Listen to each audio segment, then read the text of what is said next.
Hello everyone, I'm Mr. Night Story, and welcome to tonight's journey toward peaceful sleep. If you're enjoying this content, I would be so grateful if you could take a moment to like this video. I'd also love to hear from you. Please feel free to share in the comments where you're watching from and what time it is there. Your kind support truly helps me continue creating these relaxing experiences for you. Now please make yourself comfortable as we gently begin tonight's journey to restful sleep. This happened to me during the summer of 2023 when I was 14 years old. The memory still haunts me every time I close my eyes, every time I hear a branch snap in the woods, every time darkness falls earlier than expected. My friend Brandon had just invited me, along with 3 other friends from our freshman class, on what was supposed to be a fun fishing trip to his family's cabin by Pine Lake. Brandon's mother, Mrs. Rodriguez, picked us up after school that humid Tuesday in late August. The air conditioning in her minivan barely worked, and sweat stuck to our backs as we loaded our overnight bags and fishing gear into the trunk. Besides Brandon and me, there was Zoe, a quiet girl with dark hair who always carried a sketch pad, and twins named Casey and Jordan, who never seemed to stop talking. We were all excited about the trip, chattering about the fish we'd catch and the stories we'd tell when we got back to school. The drive to the cabin took us deeper into the countryside than I'd ever been before. As we left the suburbs behind, the houses became fewer and farther between, separated by thick stretches of pine forest that seemed to press closer to the road with each passing mile. Mrs. Rodriguez turned off the main highway onto a series of increasingly narrow dirt roads, each one more isolated than the last. The trees grew taller and denser, their branches forming a canopy that blocked out most of the afternoon sun. "Are we almost there?" Casey asked for the 10th time, pressing her face against the window. "About 20 more minutes," Mrs. Rodriguez replied, her knuckles white as she gripped the steering wheel. Even she seemed nervous about the remote location, constantly checking her mirrors and glancing at the GPS that kept losing signal. As we drove deeper into the wilderness, I noticed something unsettling. We hadn't seen another car for over 30 minutes. The dirt road was so narrow that if another vehicle had been coming the other way, one of us would have had to back up to find a place to pass. Cell phone towers were non-existent out here, and our phones had lost all signal bars about 15 minutes ago. The trees seemed to watch us as we passed, their twisted branches reaching across the road like gnarled fingers. Some of the older pines had scorch marks from lightning strikes, their blackened trunks standing like burned monuments among the healthy trees. The underbrush was thick and impenetrable, creating countless hiding places where anything could lurk unseen. We finally reached the cabin around 4:30 in the afternoon, just as the sun was beginning to cast long shadows through the forest. The cabin itself was smaller than I'd expected, a rustic log structure with a green metal roof and a small front porch. It sat in a clearing about 50 yards from the dirt road, connected by a narrow gravel path that crunched under our feet as we carried our bags. What struck me immediately was the profound silence. After living in the city my entire life, I was used to constant background noise, traffic, sirens, neighbors, the hum of air conditioners. Here the quiet was so complete it felt oppressive. The only sounds were our footsteps on the gravel and the occasional rustle of leaves in the breeze. "The lake's about a half-mile that way," Brandon said, pointing down a barely visible trail that disappeared into the forest. "We can walk there after we get settled." Mrs. Rodriguez unlocked the cabin door, and we stepped inside.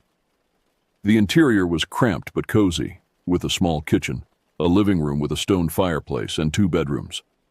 The walls were covered with old fishing photos and mounted deer heads that seemed to stare down at us with glassy eyes. A musty smell hung in the air, mixed with the scent of old wood and something else I couldn't identify, something that made my stomach turn slightly. "I'll be staying in town tonight," Mrs. Rodriguez announced, much to our surprise. "My sister lives about 40 minutes from here, and I haven't seen her in months. You kids will be fine on your own for one night. I'll pick you up tomorrow evening." The twins exchanged worried glances, and I felt my chest tighten. Being left alone in this isolated place hadn't been part of the plan. Brandon seemed as surprised as the rest of us, but tried to play it cool. "We'll be fine, Mom," he said, though his voice cracked slightly. "We're not little kids anymore." After Mrs. Rodriguez left, the 5 of us stood in the cabin's main room, suddenly aware of how alone we were. The nearest neighbor was at least 3 miles away, and with no cell service, we had no way to call for help if something went wrong. The windows had no screens, and several of the latches were broken, leaving gaps that let in the evening air, along with whatever might be lurking outside. We spent the next hour preparing for our fishing expedition and setting up camp.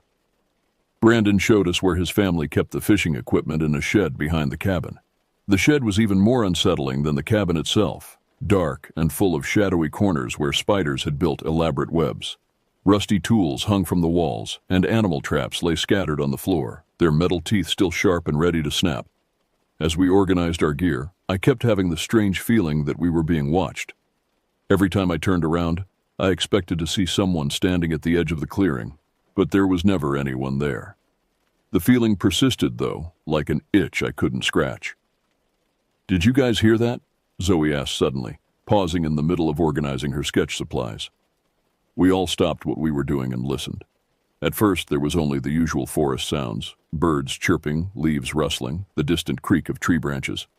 But then I heard it too, a faint snapping sound, like someone stepping on a dry branch.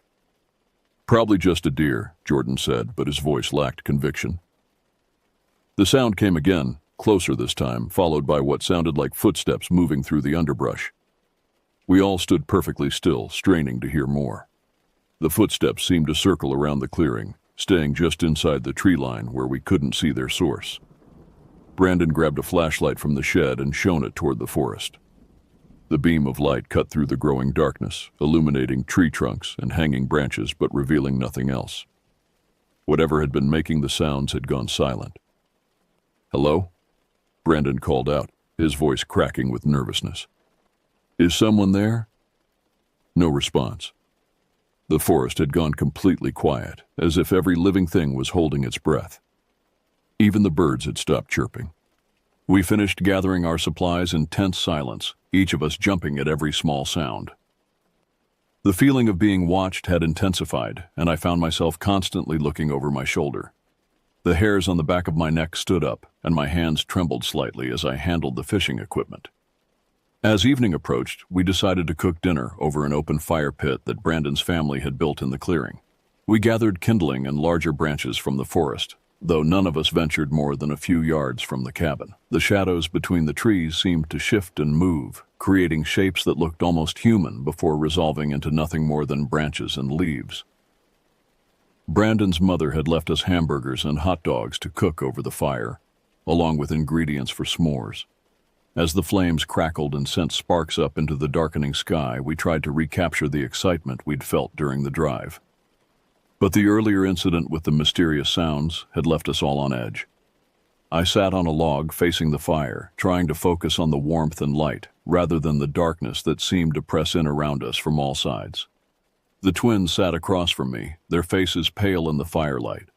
Zoe had pulled out her sketch pad and was drawing, but I noticed her hands were shaking slightly. As we ate, the sounds from the forest resumed. Branches snapped with increasing frequency, and I could swear I heard footsteps moving through the underbrush. The sounds seemed to come from different directions, as if multiple people were moving through the trees around us. "There's definitely something out there," Casey whispered, her burger only half eaten on her plate.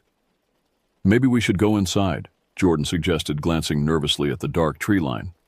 But Brandon was determined to prove he wasn't scared. "It's probably just raccoons or something. They're really common out here." I wasn't convinced. The sounds were too deliberate, too rhythmic to be made by animals. They had a pattern to them, like someone was deliberately trying to unnerve us. And there was something else. A feeling that whatever was out there was intelligent, calculating, waiting for the right moment to make its move. As we roasted marshmallows for s'mores, the sounds grew bolder.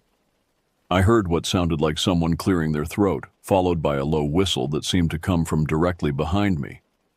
I spun around, my heart pounding, but saw nothing except the wall of darkness beyond the firelight. "Did you guys hear that whistle?" I asked, my voice barely above a whisper. They all nodded, their faces grim. We were no longer pretending this was just wildlife. Around 7 o'clock, as the last traces of daylight faded from the sky, Brandon announced that he needed to use the bathroom. The cabin's plumbing was old and unreliable, so he preferred to walk back to the main house. None of us wanted to split up, but nature called and we were all getting tired of sitting by the fire in tense silence. "I'll come with you," I offered, not wanting anyone to go alone. "Me too," said Zoe, closing her sketchpad with a snap. The twins decided to come as well, so all 5 of us began the trek back to the cabin. The path was barely visible in the darkness, forcing us to use our phone flashlights to navigate. The pale beams of light created eerie shadows that danced between the trees, and every small sound seemed amplified in the stillness. About halfway to the cabin, we reached a fork in the path. One trail led to the cabin, while the other branched off toward the main road where Mrs. Rodriguez had parked her car before leaving. "I'm going to check on the car," Casey announced suddenly. "Make sure no one's messed with it." "That's not a good idea," I said, my stomach clenching with anxiety. "We should stay together." "I'll be fine," she insisted. "It's only a couple 100 yards, and I've got my flashlight." Before any of us could protest further, she had started down the path toward the road. We watched her light disappear into the darkness, feeling helpless and increasingly frightened.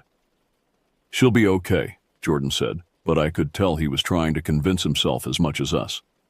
The 4 of us continued toward the cabin, our footsteps unnaturally loud on the gravel path. The forest seemed to close in around us, and I had the distinct feeling that we were walking into a trap. Every shadow could hide a threat. Every rustling branch could mask the sound of someone approaching. When we finally reached the cabin, Brandon and Zoe went inside while Jordan and I waited on the small front porch. There was an old tire swing hanging from a large oak tree in the yard, and we took turns pushing each other, trying to distract ourselves from our growing fear. But the normalcy of the activity felt forced, artificial. We were just going through the motions while our minds raced with worry about Casey and whatever was lurking in the forest around us. I was sitting on a stump, watching Jordan swing back and forth on the tire, when I heard the familiar sound of snapping twigs coming from the forest. This time, the sound was much closer, maybe only 30 or 40 feet away. I turned toward the noise and peered into the darkness between the trees. The forest was a wall of black shadows, impenetrable and threatening. But as I stared, my eyes began to adjust to the darkness, and I could make out individual tree trunks and the spaces between them. And there, standing perfectly still about 50 feet away, was the unmistakable silhouette of a person. My heart stopped. The figure was tall, much taller than any of us, and appeared to be wearing dark clothing that helped it blend into the shadows. It was standing behind a large pine tree, using the trunk for partial cover, but I could see its outline clearly, and I could tell it was watching us.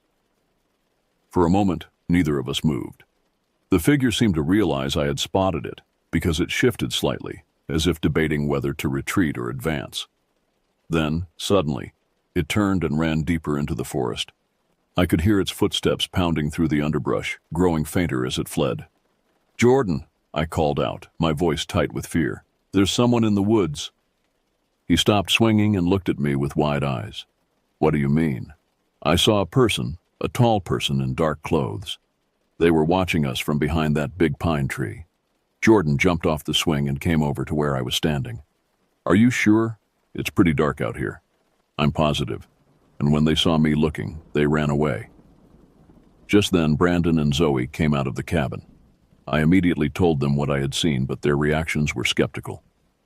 "You're probably just seeing things," Brandon said, though he didn't sound entirely convinced. "The darkness can play tricks on your eyes." "It wasn't my imagination," I insisted. "There was definitely someone there." To prove my point, I grabbed a flashlight and walked toward the spot where I had seen the figure. The others followed reluctantly, staying close together. When we reached the pine tree, I shone the light on the ground around its base. The evidence was undeniable.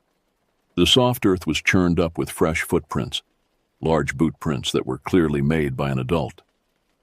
Broken branches and crushed leaves marked a path leading deeper into the forest, showing the route the intruder had taken when fleeing. "Oh God," Zoe whispered, her face pale in the flashlight beam. "Someone's been spying on us." We all stared at the footprints in horrified silence. The implications were terrifying. How long had this person been watching us? What did they want?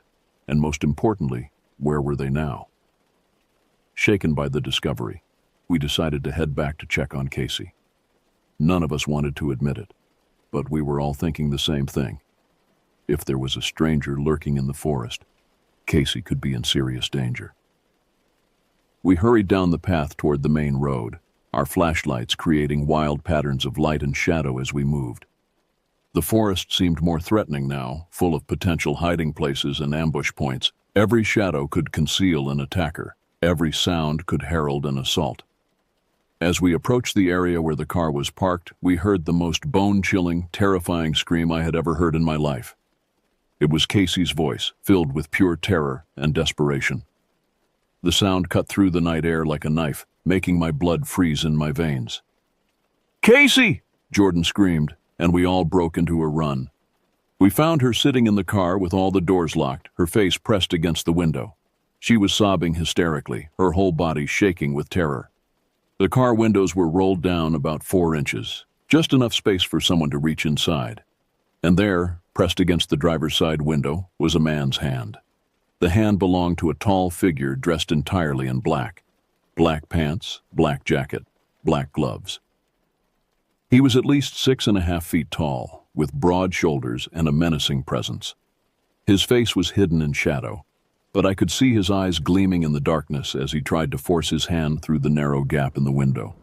In his other hand, he held a large hunting knife with a serrated blade that caught the moonlight. The sight of the weapon made my legs weak, and I felt like I might collapse from fear. When the man saw us approaching, he immediately abandoned his attack on Casey and turned to face us. For a moment, we all stood frozen in a terrifying standoff. The stranger was much larger and stronger than any of us, and he was armed with a deadly weapon.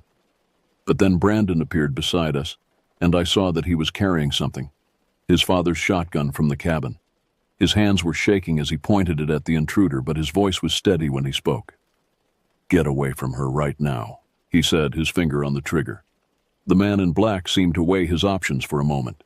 Then, without saying a word, he backed away from the car and disappeared into the forest. We heard the sound of an engine starting somewhere in the darkness, followed by the screech of tires on gravel as a vehicle sped away. We immediately surrounded the car, and Casey unlocked the doors with trembling hands. She collapsed into Jordan's arms, sobbing uncontrollably and barely able to speak. When she finally managed to tell us what had happened, the story was even more terrifying than I had imagined. "I was just sitting here listening to music," she said between sobs. "And then suddenly, there was this hand trying to grab me through the window. He was trying to unlock the door. And when I screamed, he pulled out that knife and started threatening me. He said he was going to hurt me if I didn't open the door." She paused, shuddering at the memory. "I think he would have killed me if you hadn't shown up when you did. He kept saying things, horrible things about what he was going to do to me." The realization hit us all at once. This hadn't been a random encounter. The stranger had been watching us for hours, learning our routines, waiting for one of us to be alone and vulnerable. Casey had been his target, and if we hadn't arrived when we did, the consequences would have been unthinkable.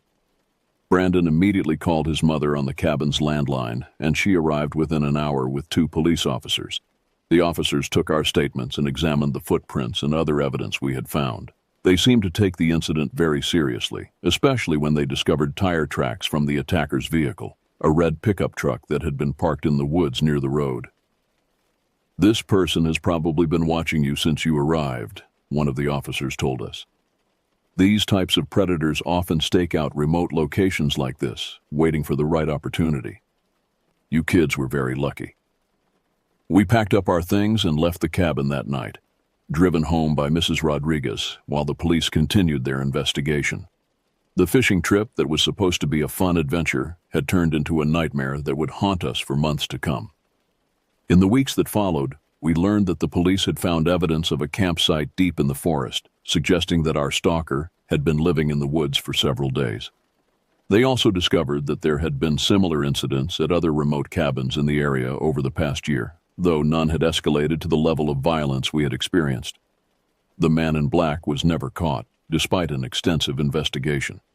Sometimes I wonder if he's still out there, watching other groups of unsuspecting kids, waiting for his next opportunity to strike.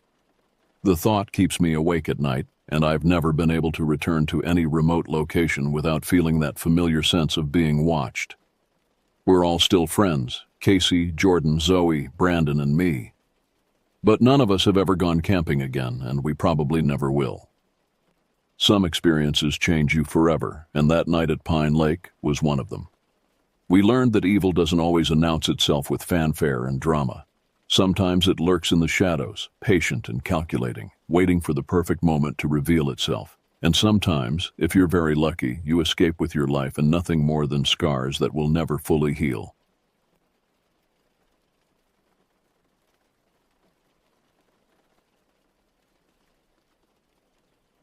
It was early 1998, in a newer subdivision near Granite Ridge, just north of Phoenix, Arizona. Our home was practically developed right over fresh desert, with imposing rocky peaks looming in the near distance. The desert was federal land, and at the time, venturing back there was strictly prohibited. But I was a restless 16-year-old sophomore in high school, and rules meant little to me then. I spent countless afternoons riding my bike through the forbidden terrain, exploring every crevice and formation with reckless abandon. The arid landscape, with its stark beauty and hidden dangers, called to something primal within me. I collected desert specimens, scorpions in jars, shed snake skins, unique rocks, displaying them proudly in my bedroom like trophies. Soon after moving there, I befriended Brendan, who lived about 2 miles away across from another section of the protected desert. We quickly bonded over our shared fascination with the forbidden territory. Together, we discovered a particular area where an alcove had formed in the peak side, a natural shelter that became our secret hideout. We'd bring sodas, comics, and sometimes cigarettes stolen from Brendan's older brother, feeling invincible in our desert sanctuary. Only now, looking back, do I realize how dangerously naive we were. The desert harbored countless threats: rattlesnakes coiled beneath rocks, scorpions lurking in shadowed crevices, and jumping cacti whose barbed spines could embed in flesh like serrated hooks. The wildlife wasn't our only concern. One sweltering afternoon, while exploring a dry wash, we encountered 2 men in a rusted pickup truck. They stopped abruptly when they spotted my bike blocking their path. The driver, his face weathered and hostile, leaned out of the window. "Move that piece of junk before I flatten it," he growled, engine revving menacingly. "And you too with it." Brendan and I exchanged terrified glances, saying nothing as we hurriedly dragged my bike out of their way. The truck roared past, kicking up a cloud of dust that stung our eyes and throats. Neither of us spoke about it afterward, but a palpable tension had entered our desert adventures. Despite these dangers, we continued our reckless behavior. We would climb to precarious heights and dislodge massive boulders, watching with primitive delight as they crashed down the hillside, shattering smaller rocks and uprooting cacti. The thunderous sound of destruction echoed through the valley, and we felt powerful, untouchable. I kept a slingshot in my back pocket, using it to ricochet small stones against rock formations, desert flora, and occasionally abandoned cans or bottles left by other trespassers.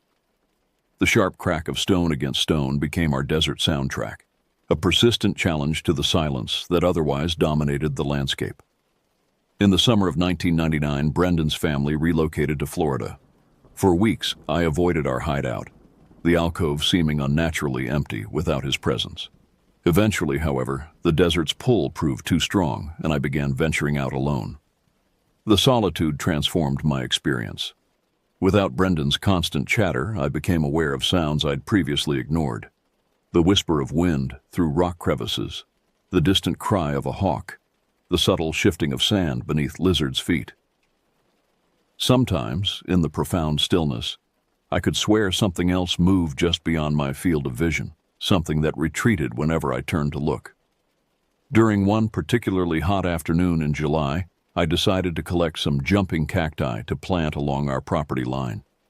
We had increasingly problematic neighbors, a middle-aged man named Johnson and his teenage sons, who were engaged in an ongoing dispute with the Homeowners Association over unauthorized solar panel installations. Their frustration frequently manifested in petty vandalism, graffiti on community fences, damaged mailboxes, and other nuisance behaviors. My adolescent mind conceived a simple deterrent: planting the vicious jumping cacti underneath the fence line separating our properties. Anyone attempting to climb over would receive a painful surprise. As I carefully gathered several cactus specimens using 2 sticks as makeshift tongs, an unnatural sound cut through the desert silence, the distinctive whipping of helicopter blades. I glanced up to see a black, unmarked helicopter hovering unnervingly close. No identification markers, no visible pilot, just a dark, mechanical intruder against the azure sky. An overwhelming sense of dread seized me. Every instinct screamed danger. Abandoning my cactus collection, I leapt onto my bike and pedaled frantically toward home, more than a mile away. The helicopter maintained its position initially, then began moving in my direction with deliberate slowness. By the time I reached our backyard, sweat drenched my clothes and my lungs burned with each breath. Desperate to cool down, I plunged my head into our pool, the sudden cold a shock against my overheated skin. As water dripped from my hair, the unmistakable sound returned. The helicopter now hovered directly above our house.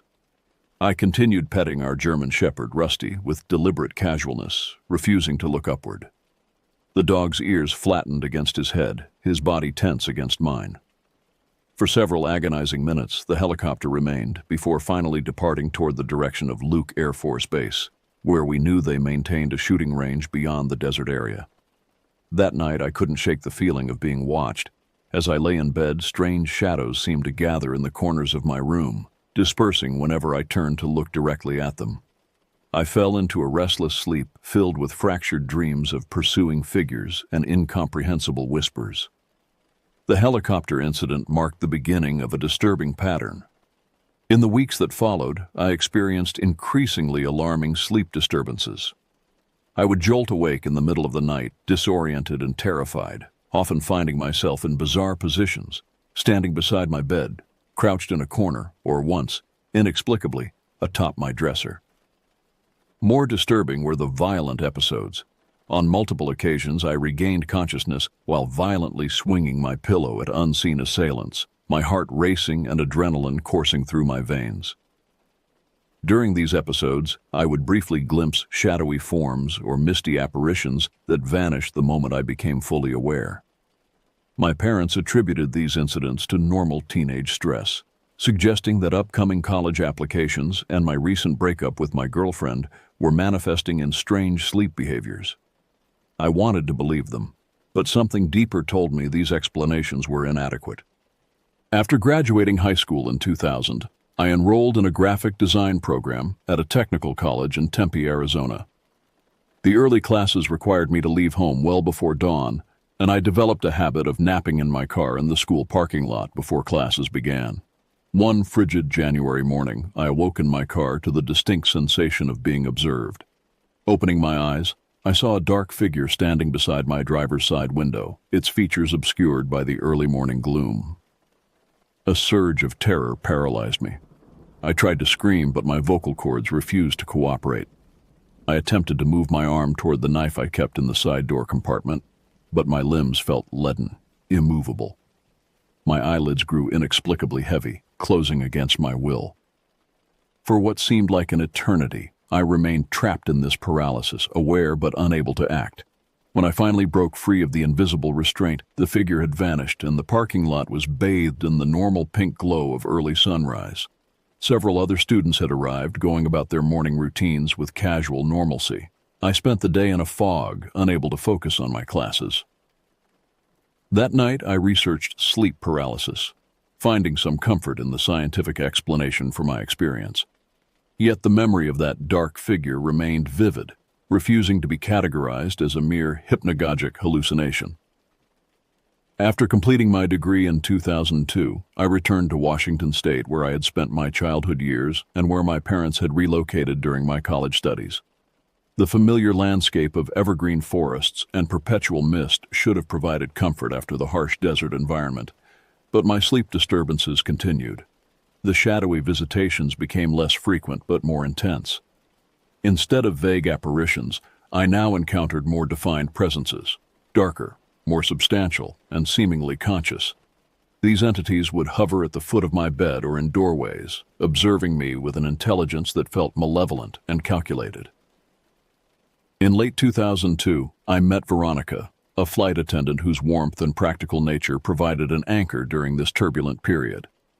We married in May 2003, and for a brief time, the disturbances subsided. I dared to hope that whatever had followed me from the desert had finally relinquished its hold. Veronica occasionally witnessed my strange sleep behaviors. She described incidents where I would sit upright in bed, eyes wide but unseeing, speaking in guttural sounds that resembled no language she recognized. During these episodes, she would gently guide me back to a lying position, and I would comply without resistance, never remembering these incidents the following morning. We laughed about these occurrences over breakfast, dismissing them as harmless somnambulism. "You were speaking in tongues again last night," she would tease, pouring coffee. "Should I be worried you're possessed?" I laughed along, but privately, her descriptions disturbed me deeply. The idea that something could control my body without my knowledge or consent planted a seed of fear that would soon blossom into terror. In December 2003, Veronica's airline transferred her to Austin, Texas. We relocated, finding a rustic cedar cabin for rent in Smithville, about 30 miles southeast of the city. The isolated property, surrounded by dense pine forest, seemed idyllic after years of suburban living. The cabin itself was charming if somewhat dilapidated, a single-story structure with a small kitchen, living area, bedroom, and bathroom. Previous tenants had left behind various decorative items, including a plaster statue of Apollo that we placed on a shelf in the living room. Veronica's schedule often kept her away until the early morning hours, leaving me alone in the cabin for long stretches. At first, I welcomed the solitude, using the time to develop my freelance graphic design portfolio.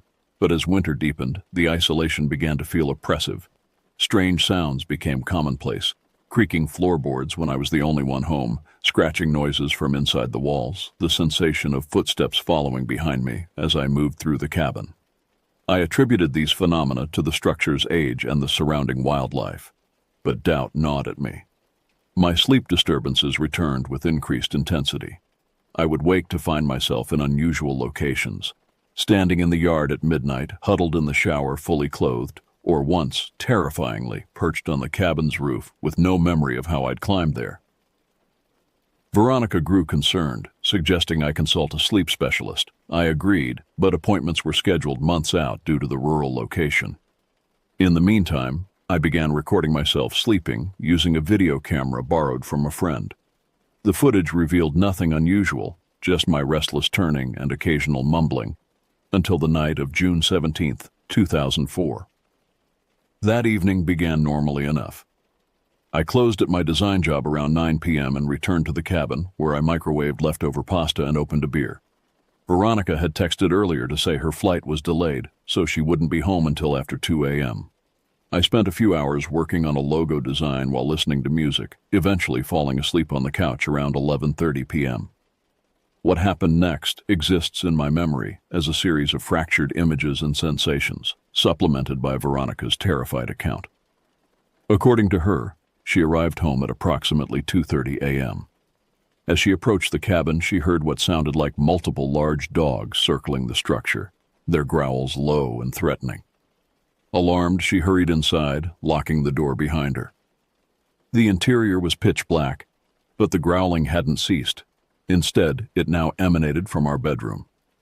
Heart pounding, she moved cautiously down the hallway, calling my name softly. When no response came, she pushed open the bedroom door. The sight that greeted her defies rational explanation. I stood atop our bed, my body contorted into an impossible position, spine arched backward at an inhuman angle. My jaw hung open unnaturally wide, and my eyes, according to Veronica, had transformed into bottomless black pits.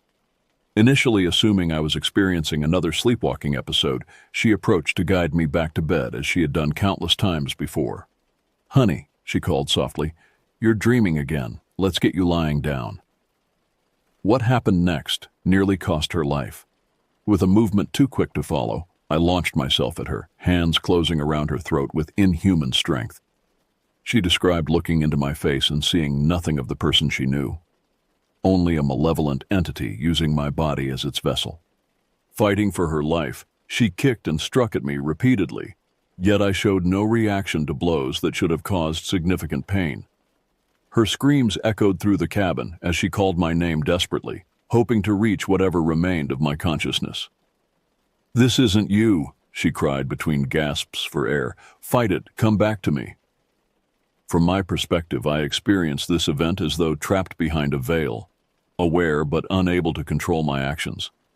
I could see my hands choking my wife, could hear her desperate pleas, but remained powerless to stop myself.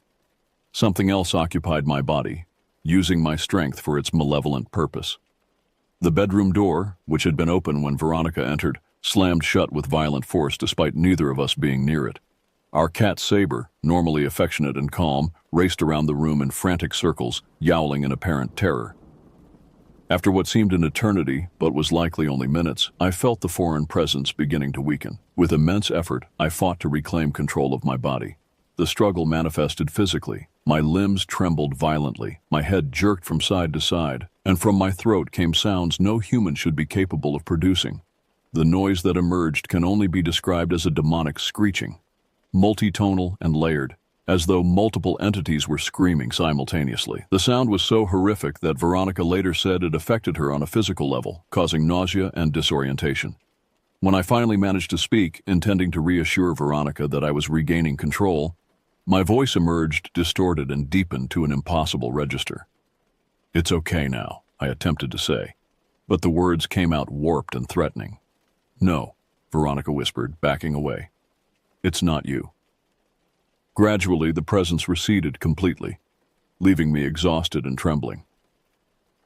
As full awareness returned, the horror of what had just occurred hit me with devastating force. I had nearly killed the woman I loved while some unknown entity controlled my actions.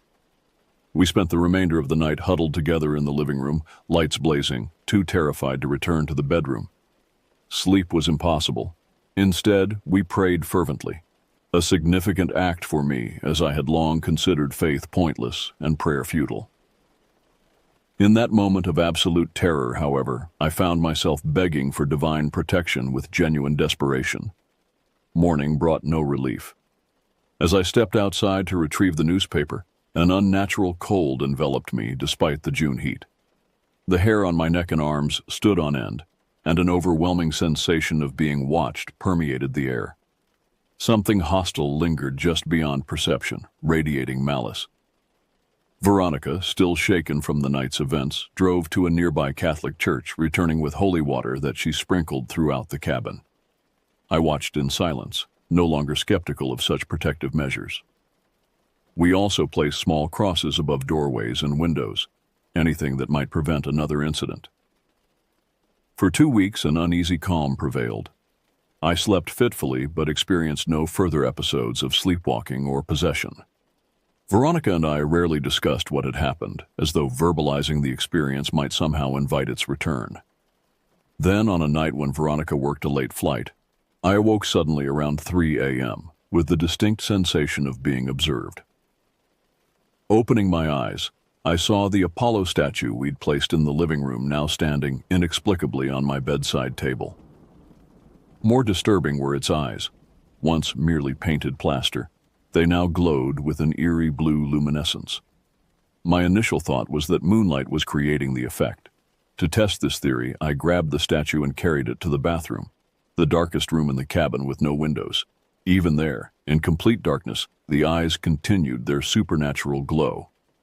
A primal fear urged me to destroy the object, but some instinct warned against it. Instead, I placed the statue on the floor and covered it completely with a thick blanket before returning to bed. Sleep evaded me for the remainder of the night as I listened to subtle movements from beneath the blanket, slight scraping sounds as though the statue shifted position incrementally. At dawn, I retrieved the statue, finding its eyes once again inert. I drove to a remote location miles from our cabin and buried the object deep in the woods, marking the spot with a stone cairn to ensure I never accidentally unearthed it. Upon returning home, I realized something had fundamentally changed. The oppressive atmosphere that had lingered since moving to the cabin had lifted. For the first time in months, I could breathe freely within those cedar walls. The events in that Texas cabin marked the end of my supernatural torment. After disposing of the Apollo statue, the nocturnal disturbances ceased entirely. No more ghostly clouds hovering above my bed, no more speaking in unknown languages during sleep, no more waking in inexplicable locations. Yet while the paranormal activity concluded, its effects on my life continued to ripple outward. My relationship with Veronica, once strong and supportive, began deteriorating in subtle ways. The traumatic experience had created a fracture between us that widened with passing time. Though we had 2 children in the years that followed, our marriage couldn't withstand the strain of shared trauma. We divorced in 2012 after 9 years together. In my current home, I occasionally experience phenomena that might suggest a paranormal presence: knocking sounds from empty rooms, objects relocated without explanation, sudden cold spots in otherwise warm areas. However, these occurrences lack the malevolence that characterized my earlier experiences. Whatever entity now shares my space seems content with minor mischief rather than outright torment. In 2010, I consulted with paranormal researchers who suggested a disturbing theory about my experiences.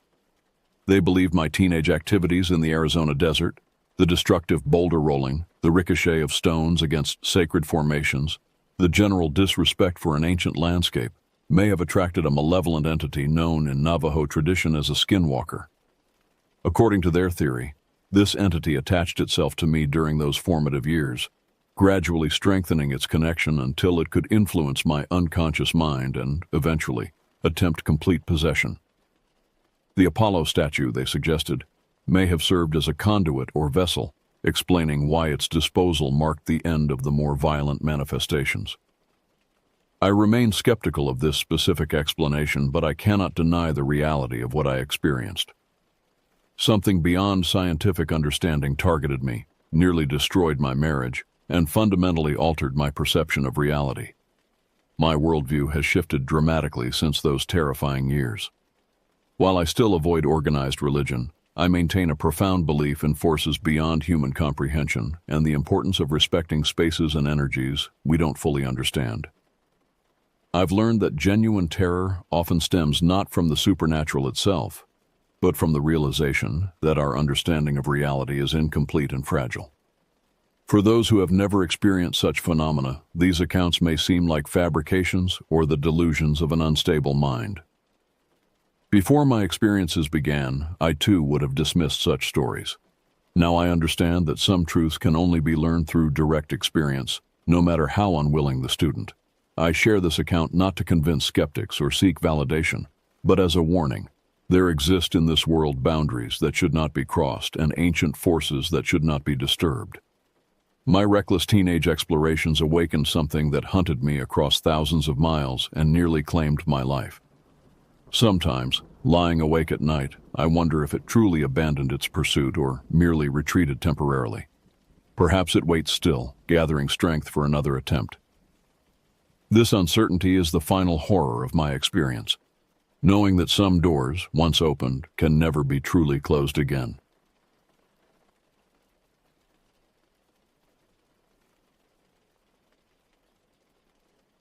After 20 years behind the wheel of an 18-wheeler, you develop instincts that can't be taught. The highway becomes a second home, and danger, well, you learn to smell it coming like diesel on the wind. As a veteran long-haul driver for Continental Freight, I've hauled everything from baby formula to industrial equipment across all 48 contiguous states. My colleagues call me Rocco Delgado, the road warrior, a nickname I earned after driving 36 hours straight during the blizzard of '03 to deliver medical supplies to a hospital in Minnesota. But this story isn't about heroics. It's about something that happened to me on August 14, 2010, something that still visits me in my nightmares. The day began routinely enough. I'd picked up a load of high-end furniture in Newark, bound for a boutique store in a speck-on-the-map Pennsylvania town called Whiteland. My dispatcher had warned me the route would take me through what she called the sticks, rural backroads where GPS was more suggestion than science. I didn't mind. After 2 decades of interstate highways and truck stops that blended together in a fluorescent haze, I welcomed the change of scenery. The morning sun filtered through the trees as I navigated the winding roads of rural Pennsylvania. This was Amish country, where horse-drawn buggies shared the road with motorists, and billboards gave way to hand-painted signs advertising fresh eggs and homemade quilts. My rig, a midnight blue Peterbilt I'd named Bertha, handled the curves with the grace of a veteran dancer. "Just you and me, old girl," I said, patting the dashboard as Bertha's engine rumbled in response. The late summer heat pressed against the windows like a living thing. I had the AC cranked but rolled down the windows anyway, letting the humid air carry in the scent of fresh-cut hay and wildflowers. The radio faded in and out as I drove deeper into the countryside, local stations giving way to static until I finally turned it off, content with the rhythmic hum of tires on asphalt. Around noon, my stomach growled a reminder that I'd skipped breakfast. Up ahead, a weather-beaten sign proclaimed, "Earl's Rest Stop and Gas, last service for 47 miles. Perfect timing. I signaled and eased Bertha into the gravel lot, the brakes hissing as we came to a stop. Earl's was one of those places time forgot, a single-pump gas station with a small convenience store attached. The wooden structure had probably been white once, but years of weather and neglect had aged it to the color of old bones.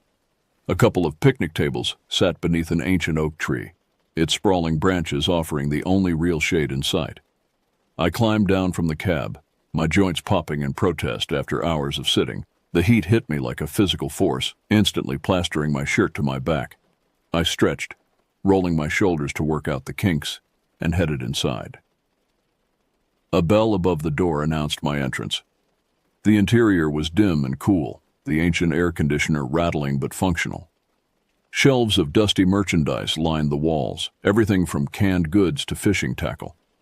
A glass refrigerator case hummed in the corner, filled with beverages and prepackaged sandwiches. Behind the counter stood a man who could only be Earl himself.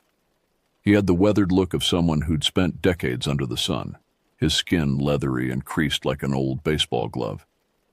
A gray beard reached halfway down his chest, and sharp eyes watched me from beneath bushy eyebrows. "Afternoon," he greeted, his voice gravelly from what I guessed was a lifetime of cigarettes. "Afternoon," I replied, nodding as I made my way to the refrigerator case. I grabbed a turkey sandwich and a bottle of Coke, then added a bag of chips for good measure. As I approached the counter, Earl's eyes narrowed slightly, studying me. "You passing through?" he asked, ringing up my purchases. "Yep, heading to Whiteland. Got a delivery." Earl paused, his finger hovering over the register keys. "Whiteland, huh? Not much out there." "That's what they tell me. Small furniture store, family-owned." "Stevens' place?" When I nodded, Earl continued. "Mary Stevens is good people. Her husband passed about 5 years back. Cancer. She's been running the place alone since." I nodded, appreciating the small-town knowledge that you'd never get at a Flying J or Love's Travel stop. Earl bagged my food, then hesitated before handing it over. "Listen, you be careful on them roads, you hear? Especially after dark." Something in his tone made me pay attention. "Any particular reason?" He scratched his beard, eyes darting to the window before returning to me. "Just not a good idea to be stranded out there. Cell phones don't work worth a damn, and some of the locals, well, they don't take kindly to outsiders." I'd heard variations of this warning in small towns across America, usually amounting to nothing more than ordinary xenophobia. Still, Earl seemed genuinely concerned. "I appreciate the heads up," I said, taking my bag. "I'll keep my eyes open." Outside, I settled at one of the picnic tables, unwrapping my sandwich as I surveyed the empty lot. The only sound was the rustling of leaves and the occasional buzz of cicadas hidden in the surrounding woods. It was peaceful in that lonely way that makes you acutely aware of your solitude. Halfway through my meal, I heard the crunch of tires on gravel. A vehicle pulled into the lot. A Chevy, old but well-maintained. Its once blue paint now a patchwork of rust and body filler. It parked near the tree line, the driver remaining inside. I couldn't make out his features clearly through the dusty windshield, but something about the stillness of the silhouette raised the hairs on the back of my neck. He wasn't doing anything threatening, just sitting there. But instinct told me to finish my lunch quickly. As I gathered my trash, I felt eyes on me. The man in the Chevy hadn't moved, but I could sense his attention like a physical weight. I tossed my garbage in the bin and strode back to Bertha, keeping my movements casual while scanning my surroundings. Inside the cab, I locked the doors, a habit born of years on the road. As I started the engine, I glanced at the Chevy in my side mirror. The driver was now visible, a broad-shouldered man with a thick beard and a baseball cap pulled low over his eyes. He was watching me with an intensity that seemed out of proportion for a chance encounter at a rest stop. I put Bertha in gear and pulled out, checking my mirrors. The Chevy remained stationary, but as I turned back onto the main road, I saw it pull out behind me. Probably nothing, I muttered to myself. Guys heading the same direction. But as the miles stretched on and the Chevy maintained a consistent distance behind me, that crawling sensation between my shoulder blades refused to subside. The road ahead wound through increasingly remote territory, with dense forest pressing in on both sides like closing walls. Earl's warning echoed in my mind. You be careful on them roads, you hear? I adjusted my mirrors, keeping one eye on the persistent blue Chevy as Bertha carried me deeper into the Pennsylvania backwoods, where cell reception was non-existent and help, if needed, would be a very long time coming. The two-lane road stretched before me like a gray ribbon laid across the rolling Pennsylvania countryside. Under normal circumstances, I would have enjoyed the drive, the way the afternoon sun dappled through the canopy of trees, the occasional glimpse of wildlife at the forest edge. But the Chevy's constant presence in my rearview mirror had transformed the scenic route into something ominous. For 20 minutes, I maintained a steady pace, neither speeding nor slowing, watching as the vehicle behind me adjusted to match. When I increased my speed slightly, the Chevy followed suit. When I decelerated to test my suspicions, the blue sedan slowed as well, maintaining the same precise distance. "What's your game, friend?" I muttered, adjusting my mirrors again. The road curved sharply, revealing a steep incline ahead. Bertha groaned as I downshifted, the heavy load of furniture making itself known as we began to climb. The Chevy dropped back slightly on the hill, but as soon as we crested the top, it closed the gap again. I reached for my cell phone, more out of habit than hope. As expected, the screen displayed no service. We were deep in what truckers call a dead zone. I was on my own. Ahead, a small gravel turnout appeared on the right, one of those spots the Department of Transportation creates for truckers to pull over and check their loads. I signaled and eased Bertha into the clearing, hoping the Chevy would continue past and confirm my paranoia as nothing more than road fatigue. The blue sedan slowed as it approached the turnout, and for a heart-stopping moment, I thought it would follow me in. Instead, it accelerated at the last second, disappearing around the next bend. I exhaled slowly, tension draining from my shoulders. Getting jumpy in your old age, Rocco. I chided myself, but still didn't leave the safety of the cab. Following protocol, I climbed out and did a walk-around of the truck, checking straps and ensuring the load was secure. The forest surrounded the turnout on three sides, the trees standing like silent sentinels. No other vehicles had passed since I'd pulled over, and the silence was profound, the kind of quiet that makes your ears strain for any sound. I was tightening a strap when I heard it, the distant rumble of an engine approaching. My hand froze on the ratchet. Seconds later, the blue Chevy reappeared, moving slowly this time, deliberately. It turned into the gravel clearing and positioned itself to block my exit to the road.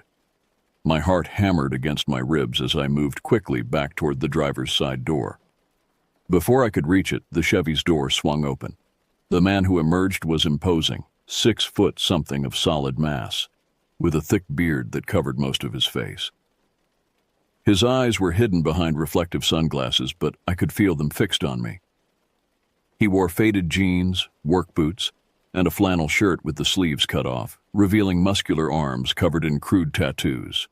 I reached the cab and hauled myself inside, locking the door as the stranger approached. He moved with purpose, his gait steady and unhurried, like a predator, confident in the inevitability of the hunt.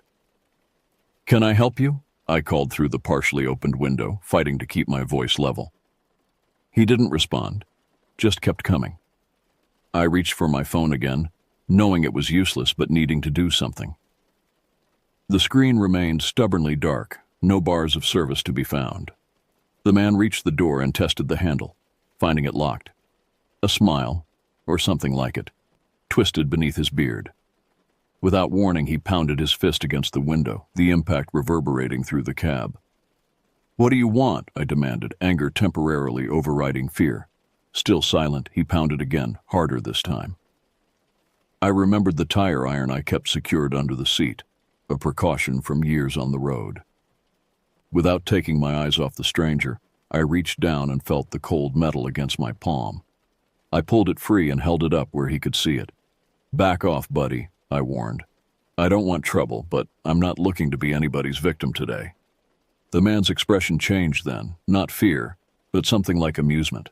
He held up his hands in mock surrender, then turned and walked back to his vehicle. For a moment, relief washed over me. Then he returned, this time carrying a crowbar nearly twice the size of my tire iron. "Jesus Christ," I breathed, jamming the key into the ignition. Bertha's engine roared to life as the man approached with his weapon. I threw the truck into reverse, tires spewing gravel as I backed up, then executed a tight turn that barely missed the tree line. The Chevy was still partially blocking my exit, but there was just enough room to squeeze by if I didn't mind a few scratches. I gunned the engine, sideswiping the Chevy as I accelerated onto the road. The scrape of metal on metal was jarring, but I kept my foot on the accelerator, watching in the mirror as the bearded man ran back to his vehicle. "Come on, Bertha," I urged, pushing the truck harder than I should have on the winding road. "Don't fail me now." The speedometer crept up, 50, 55, 60. Taking curves at this speed in an 18-wheeler was dangerous, but the alternative seemed worse. In the mirror, I saw the Chevy pull onto the road, its front fender crumpled where I'd hit it. The chase was on. I had the advantage of knowing my vehicle's capabilities, but the Chevy had speed and maneuverability. On straightaways, it gained ground rapidly. When the road curved, I used Bertha's bulk to prevent passing, swinging wide to block both lanes. My knuckles were white on the steering wheel, sweat trickling down my spine as I navigated the rural highway at breakneck speed. Mile markers flashed by, each one taking me further from civilization and help. The road descended into a valley where a small bridge crossed a stream. As I approached, I saw a road sign indicating a state park entrance ahead. A plan began to form. Not a good one, but better than continuing this deadly game of cat and mouse on open roads. The sign for Blackwater State Park appeared suddenly on the right. I cut the wheel sharply, barely making the turn, the trailer swinging wide behind me. The park road was narrower than the highway, barely wide enough for my rig. Trees closed in on both sides, their branches scraping against the trailer like skeletal fingers. In the mirror, I saw the Chevy make the turn, fishtailing slightly before straightening out. But now the advantage was mine. The road was too narrow for him to pass, and my truck was leaving him little room to maneuver. "Let's see how you like the scenic route," I muttered, pushing deeper into the park. The road wound through the forest, occasionally opening into small clearings before plunging back into dense woods. Signs for camping areas and hiking trails flashed by, but I saw no other vehicles or people. In August, the park should have been busy with summer visitors, but this section seemed deserted. After about a mile, I spotted a ranger station up ahead, a small wooden building with a flagpole and an empty parking area. I pulled in, screeching to a halt in front of the building, and jumped down from the cab, tire iron still clutched in my hand. I bounded up the steps and tried the door, locked. Through the windows, I could see a tidy but unoccupied office. A sign on the door read, "Ranger on patrol. For emergencies, call 911. The Chevy's engine grew louder as it approached. With no time to try breaking in, I sprinted around the back of the building, looking for a place to hide or a weapon better than my tire iron. Behind the station, a trail led into the woods. Without hesitation, I plunged into the forest, the underbrush tearing at my jeans as I ran. The tire iron felt inadequate against the crowbar, but it was all I had. I hadn't gone far when I heard the Chevy pull into the station clearing. The engine cut off, followed by the slam of a car door. I pushed deeper into the woods, trying to move quietly while putting distance between myself and the ranger station. The forest was dense, sunlight filtering through the canopy in narrow beams that did little to illuminate the forest floor. I stumbled over roots and rocks, each sound I made seeming impossibly loud in the stillness. Behind me, I heard the heavy footfalls of my pursuer, not running, but moving with the confident pace of someone who knows their prey has nowhere to go. I ducked behind a massive oak tree, pressing my back against the rough bark, struggling to control my breathing. The footsteps grew closer, then paused. I held my breath, tightening my grip on the tire iron. A twig snapped nearby, 10 feet away, maybe less. "I know you're out here, trucker." The voice was deep and raspy, the first words I'd heard him speak. "Might as well come out. These woods go on for miles, and night comes early under the trees." I remained frozen, not daring to move a muscle. "You dinged my car back there," he continued, his tone conversational, as if we were discussing the weather. "That's gonna require compensation." Another snap of a twig, closer now. "I'm not an unreasonable man. Come on out, we'll discuss terms." I heard him moving again, circling around my position. I rotated slowly, keeping the tree between us, praying he wouldn't spot me. "Have it your way," he called out. "But remember, you chose this." The footsteps receded, growing fainter until I could no longer hear them. Still, I waited, counting to 300 in my head before daring to peek around the tree. The forest appeared empty, no sign of the bearded man. Had he given up, returned to his car? Or was he waiting silently, hoping I'd reveal myself? I had to get back to Bertha. Standing here in the woods, I was vulnerable. In the truck, I at least had walls of steel between me and danger.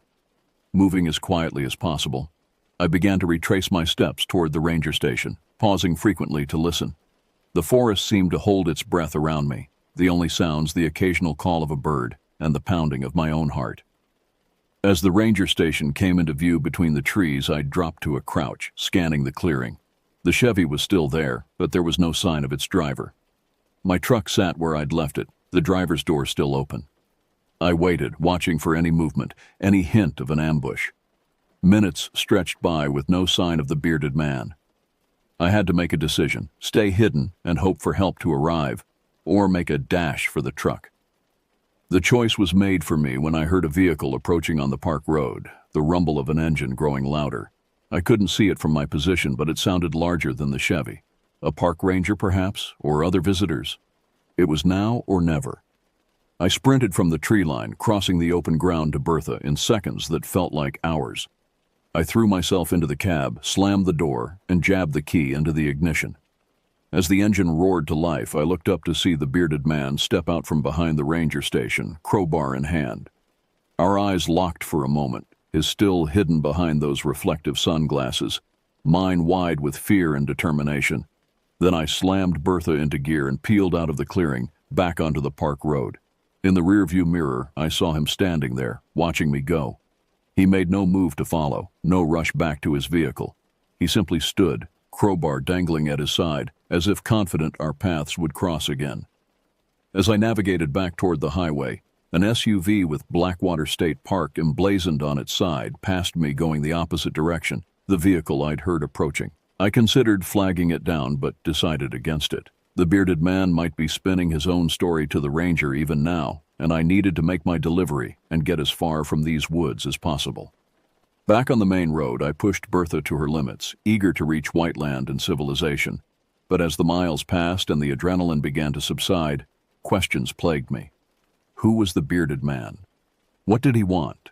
And was this truly over, or merely a pause in whatever sick game he was playing? The road ahead beckoned, each curve revealing more of the unknown. And somewhere behind me, I felt certain, a blue Chevy was back on the hunt. The sign for Whiteland appeared just as the afternoon began its slow fade toward evening. Welcome to Whiteland, PA, Eastern 1832, population 967.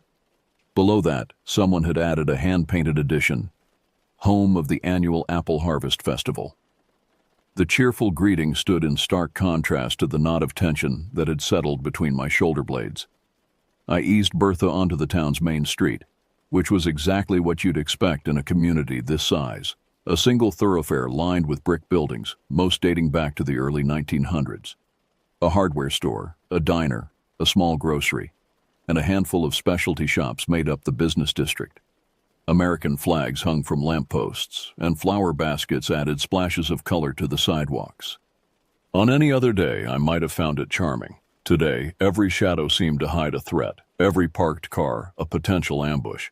Stevens Furniture and Fine Home Goods was located at the far end of Main Street, a two-story brick building with large display windows showcasing dining sets and bedroom furniture. I pulled Bertha around to the loading dock at the rear, backing her in with the practiced ease of 2 decades behind the wheel. As I shut down the engine, the silence was almost deafening after hours of road noise and racing thoughts. I sat for a moment, scanning the area for any sign of a blue Chevy, before climbing down from the cab. A bell jangled as I entered through the rear door, stepping into a stockroom lined with inventory. The space was immaculate, furniture pieces draped with protective coverings and arranged with military precision. "Hello?" I called out. "Delivery from Continental Freight." A moment later, a woman appeared from the showroom floor, petite, with silver hair styled in a neat bob and alert blue eyes that missed nothing. She wore a simple blouse and slacks with a tape measure draped around her neck like a scarf. "Mr. Delgado?" she asked, extending her hand. "I'm Mary Stevens. We've been expecting you." Her handshake was firm, her gaze direct. I immediately liked her. "Call me Rocco, ma'am. I've got your shipment from Kensington's. Where would you like it?" She gestured to a cleared area in the stockroom. "Right here is fine. I've got my nephew coming in tomorrow to help move it to the floor." She studied my face, her expression shifting to concern. "Are you all right? You look like you've seen a ghost?" I hesitated, unsure how much to share. "Had a bit of trouble on the way here, nothing I couldn't handle." Mrs. Stevens' eyes narrowed slightly. "What kind of trouble, if you don't mind my asking?" Something about her manner, straightforward, no nonsense, made me decide to tell her. As we began unloading the furniture, I recounted my encounter with the bearded man, from the rest stop to the chase through the state park. She listened without interrupting, her face growing increasingly grave. When I finished, she nodded as if I'd confirmed something she already suspected. "You'd better come inside," she said. "Let me fix you some coffee." The store's break room was small but comfortable, with a round table and chairs that had probably once been floor models. Mrs. Stevens busied herself with an ancient percolator while I sat, the events of the day catching up to me in a wave of exhaustion. "You're not the first," she said finally, setting a steaming mug in front of me. "To have an experience like that on those roads." I wrapped my hands around the mug, grateful for its warmth despite the summer heat. "What do you mean?" Mrs. Stevens took a seat across from me. "Over the past few years there have been incidents. Travelers harassed, chased. Mostly out-of-towners, people passing through who wouldn't know to be cautious. Has anyone reported it to the police?" "Oh yes, Sheriff Jenkins has files on at least a dozen complaints." She sighed. "But proving who's responsible is another matter entirely. The descriptions vary. Sometimes it's a blue Chevy, sometimes a black pickup. Sometimes the driver is bearded, sometimes clean-shaven." "You think it's more than one person?" The idea of a group of locals targeting travelers made my skin crawl. "I think—" She hesitated, choosing her words carefully. "I think there are elements in these woods that prefer to be left alone. People whose families have lived off the grid for generations, who view outsiders with suspicion at best, hostility at worst. Like some kind of backwoods mafia?" She smiled, but there was no humor in it. "Something like that. They control certain territories, hunting grounds, fishing spots, patches of forest where they harvest timber illegally, and they don't take kindly to strangers wandering into their domain." I took a sip of coffee, processing this information. "The man at the rest stop, Earl, he tried to warn me, I think. Earl knows better than most. His place sits right at the edge of what locals call contested territory. He's managed to maintain a kind of neutrality over the years." "So what happens to the people who get chased?" I asked, not entirely sure I wanted the answer. Mrs. Stevens's gaze met mine, steady and unflinching. "Most get scared off, like you. Others," she shrugged. "There have been disappearances. Nothing that could be definitively linked to these incidents, but enough to raise questions." A chill ran down my spine despite the warm room. Shouldn't someone do something? The state police, the FBI? With what evidence? You said yourself there was no one around to witness what happened to you. And without bodies, without proof of criminal activity beyond harassment. She shook her head. Besides, these families have roots here that go back to before the revolution. They know every cave, every hollow, every hidden trail. If they don't want to be found, they won't be. The conversation was interrupted by the jingle of the bell from the showroom. Mrs. Stevens excused herself to assist a customer, leaving me alone with my thoughts and half-empty coffee mug. I pulled out my phone, 3 bars of service now that I was in town. I should call my dispatcher, let her know about the delay, maybe even report the incident to the local authorities. But what would I say? That I was chased by a bearded man in a blue Chevy who never actually threatened me verbally? It sounded paranoid even to my own ears. Before I could decide, Mrs. Stevens returned, accompanied by a man in a tan sheriff's uniform. He was tall and lean, with the weathered complexion of someone who spent most of his time outdoors. Gray hair peeked out from beneath his hat, and deep lines framed eyes that had seen more than their share of trouble. Rocco, this is Sheriff Tom Jenkins, Mrs. Stevens introduced us. Tom, this is the truck driver I was telling you about, the one who had the encounter on Route 16. Jenkins extended his hand, his grip firm and calloused. Mrs. Stevens gave me the broad strokes, but I'd like to hear it from you if you don't mind. For the second time that day, I recounted my experience, this time with more detail, knowing I was speaking to law enforcement. Jenkins listened attentively, occasionally making notes in a small pad. Can you describe the vehicle more specifically? He asked when I'd finished. Year, model, any distinguishing features? I thought back to the Chevy. Late 90s model, I'd guess. Sedan, 4-door, originally blue, but faded, with patches of primer or body filler. Pennsylvania plates, but I couldn't make out the number. Front fender would be damaged now, where I sideswiped it. Jenkins nodded, making another note. And the driver? Height? Weight? Any identifying marks besides the beard? Tall, 6'2", maybe 6'3", heavy-set but solid, not fat. Beard was dark brown, nearly black. Wore sunglasses the whole time, so I never saw his eyes. Had tattoos on his arms, but I couldn't make out what they were. Flannel shirt with the sleeves cut off, jeans, work boots. Did he say anything to you? Make any specific threats? I shook my head. Not until I was hiding in the woods. Then he said something about me dinging his car and requiring compensation. Said he wasn't unreasonable and wanted to discuss terms. Jenkins exchanged a glance with Mrs. Stevens that I couldn't interpret. Well, Mr. Delgado, what you're describing matches a few other reports we've had. I'll add yours to the file. Keep an eye out for the vehicle. His tone was professional but not particularly urgent, as if he were taking a report about vandalism rather than a potentially dangerous stalker. That's it? I couldn't keep the incredulity from my voice.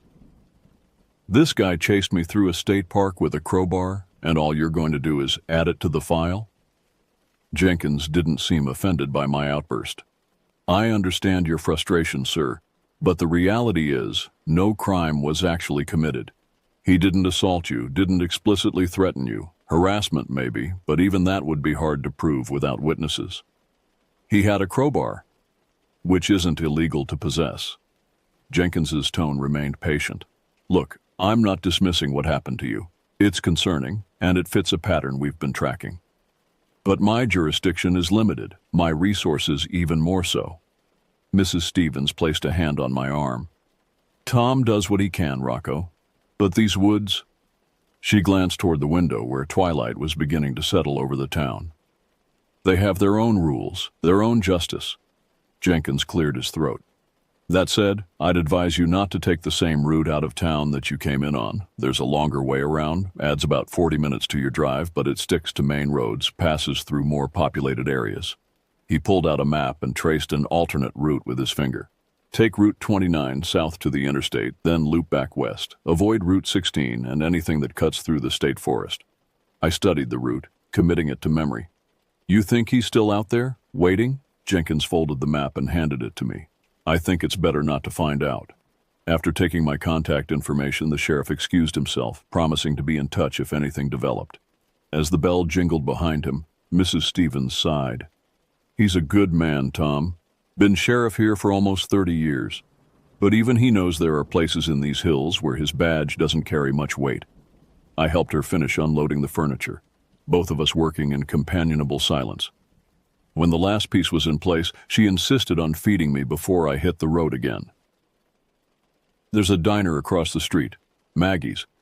Best meatloaf this side of the Appalachians. My treat for all the trouble you've had. I started to decline, but realized I was famished. The sandwich from Earl's felt like days ago rather than hours. That's very kind of you, Mrs. Stevens. Mary, please, and it's the least I can do. Besides, she added with a small smile, you'll be safer in town for a bit longer, at least until full dark. You think they're less likely to cause trouble after nightfall? I asked, confused. Her smile faded. I think they own the night in these parts, Rocco. And I think you'd do well to be on the interstate before the last light fades from the sky.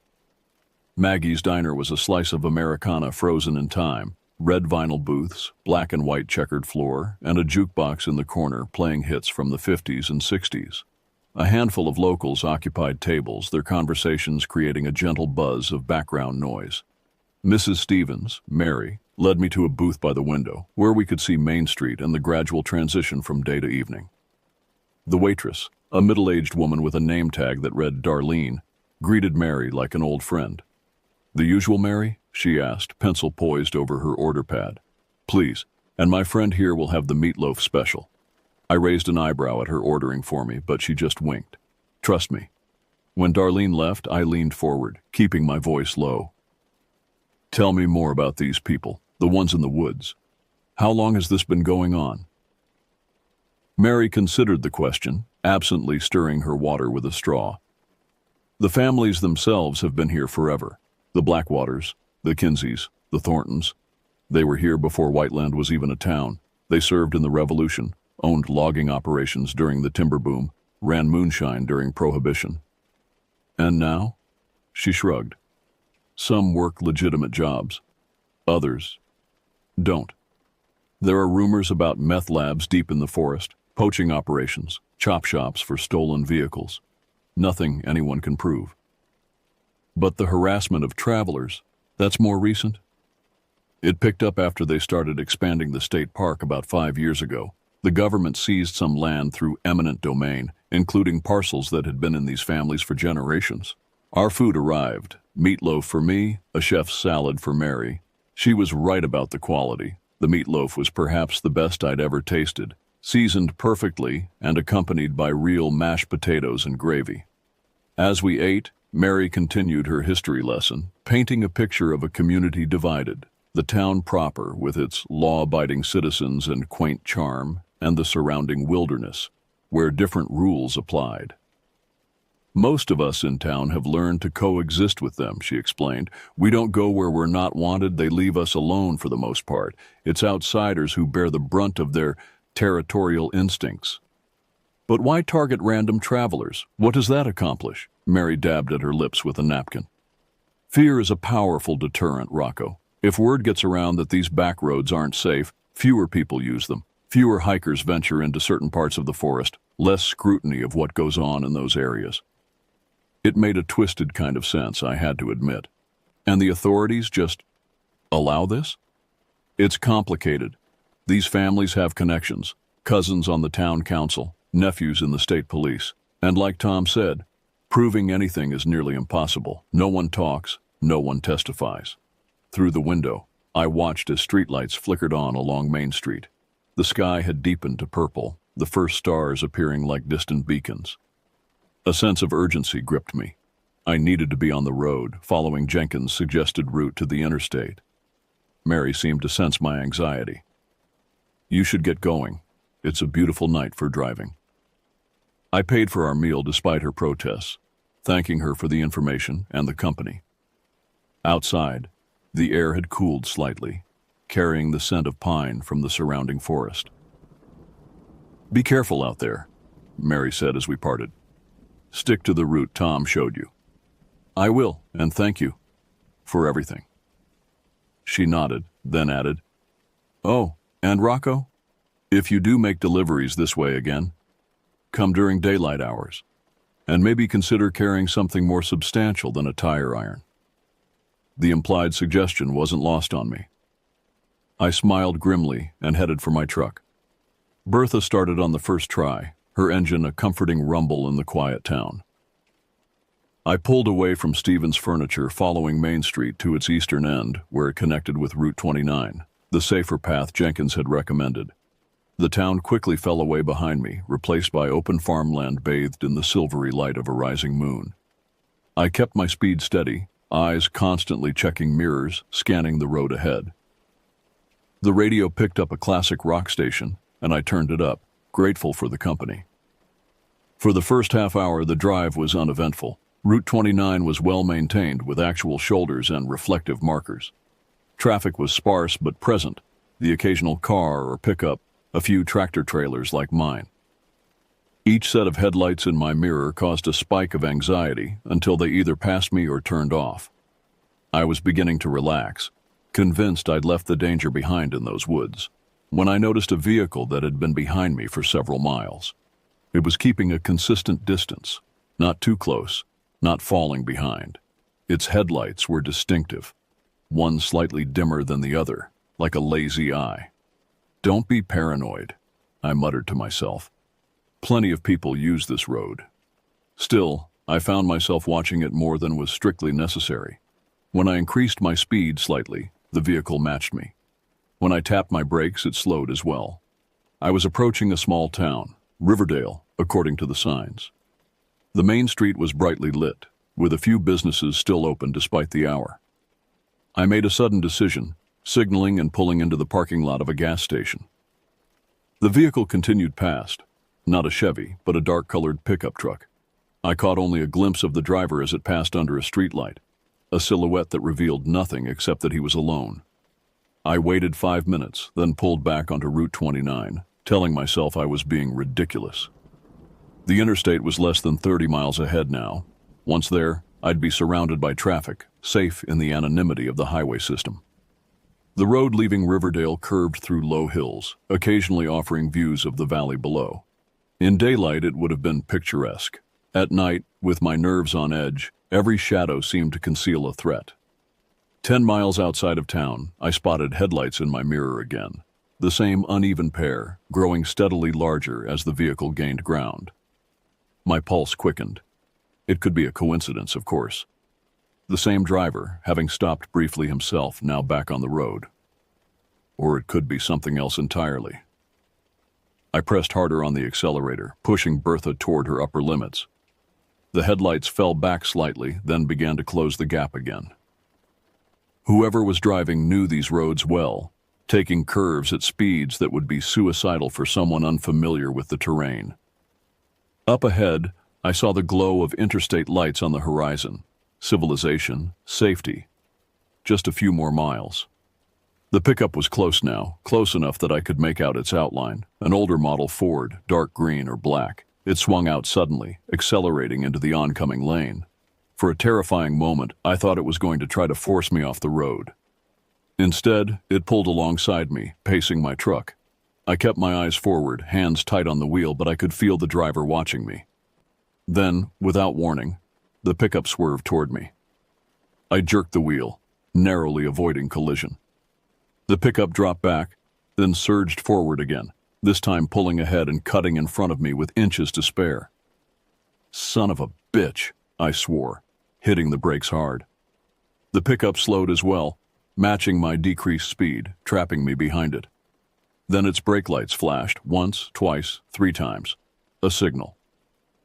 My mouth went dry. This wasn't random harassment. This was coordinated, deliberate.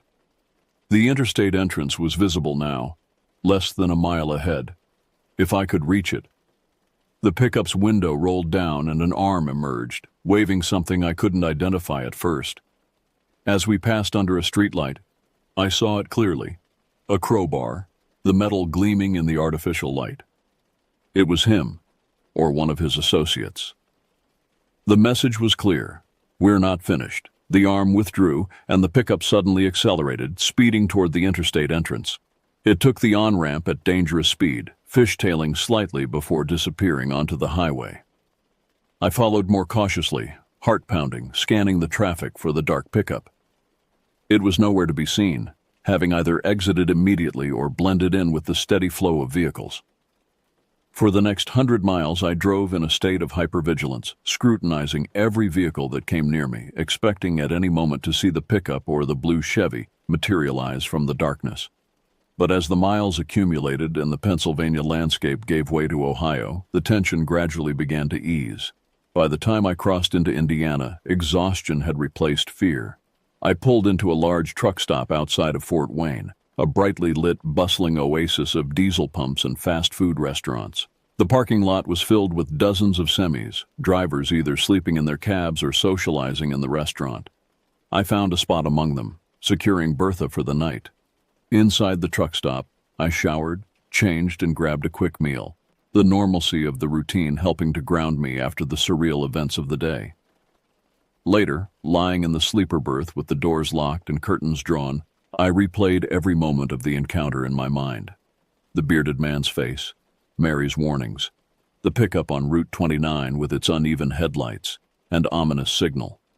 Sleep came fitfully, interrupted by dreams of endless forest roads and pursuing headlights.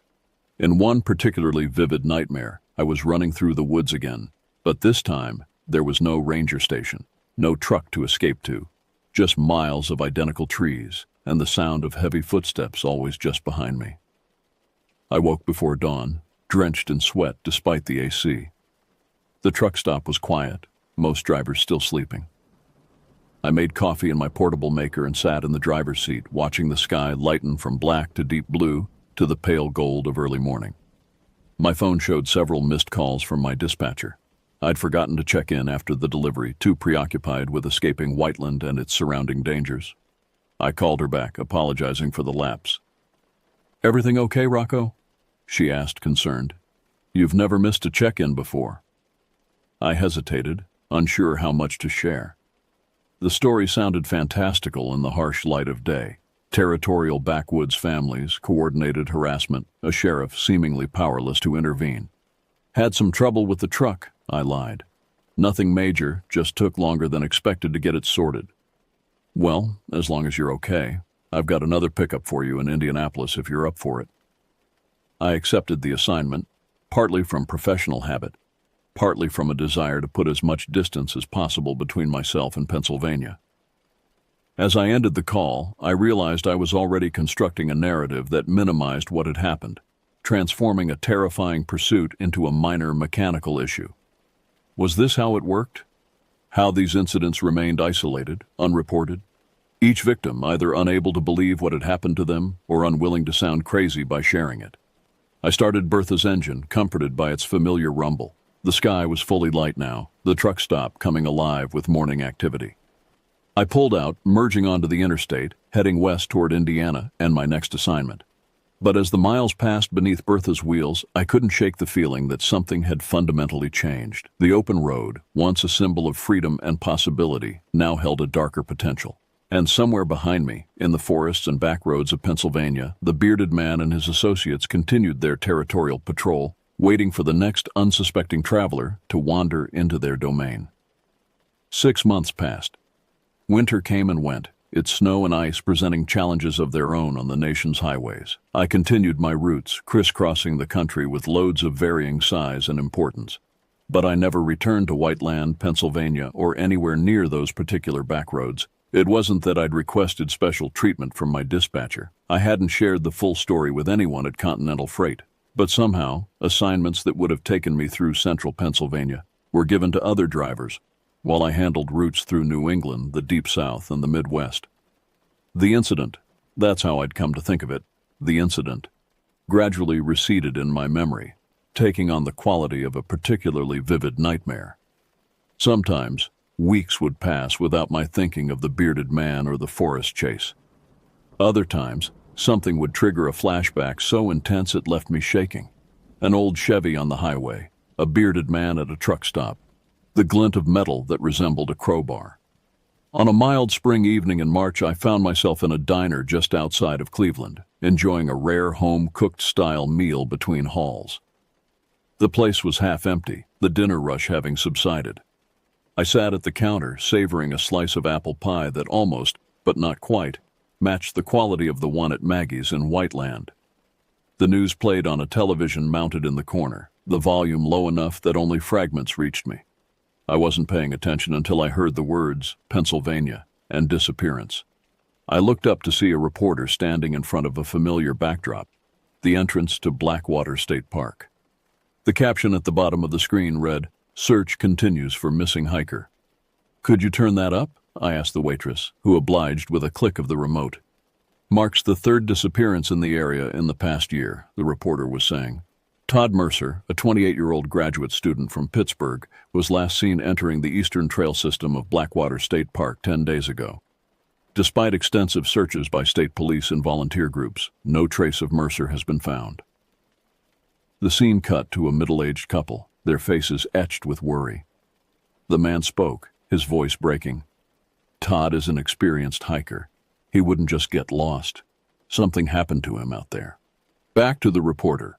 Authorities say there's no evidence of foul play, but locals have long spoken of the dangers of venturing too deep into these woods.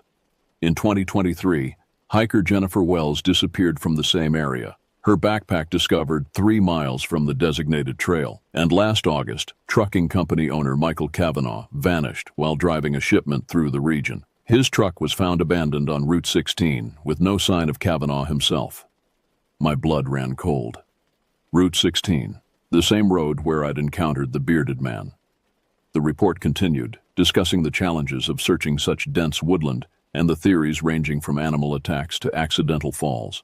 Not once did they mention the possibility I now felt certain was the truth, that something more deliberate, more human, was responsible for these disappearances. I paid my bill and left, my appetite gone. In my truck, I sat with the engine off, wrestling with a growing sense of responsibility. I had information, not proof, but knowledge, that might be relevant to these cases. Should I contact the authorities?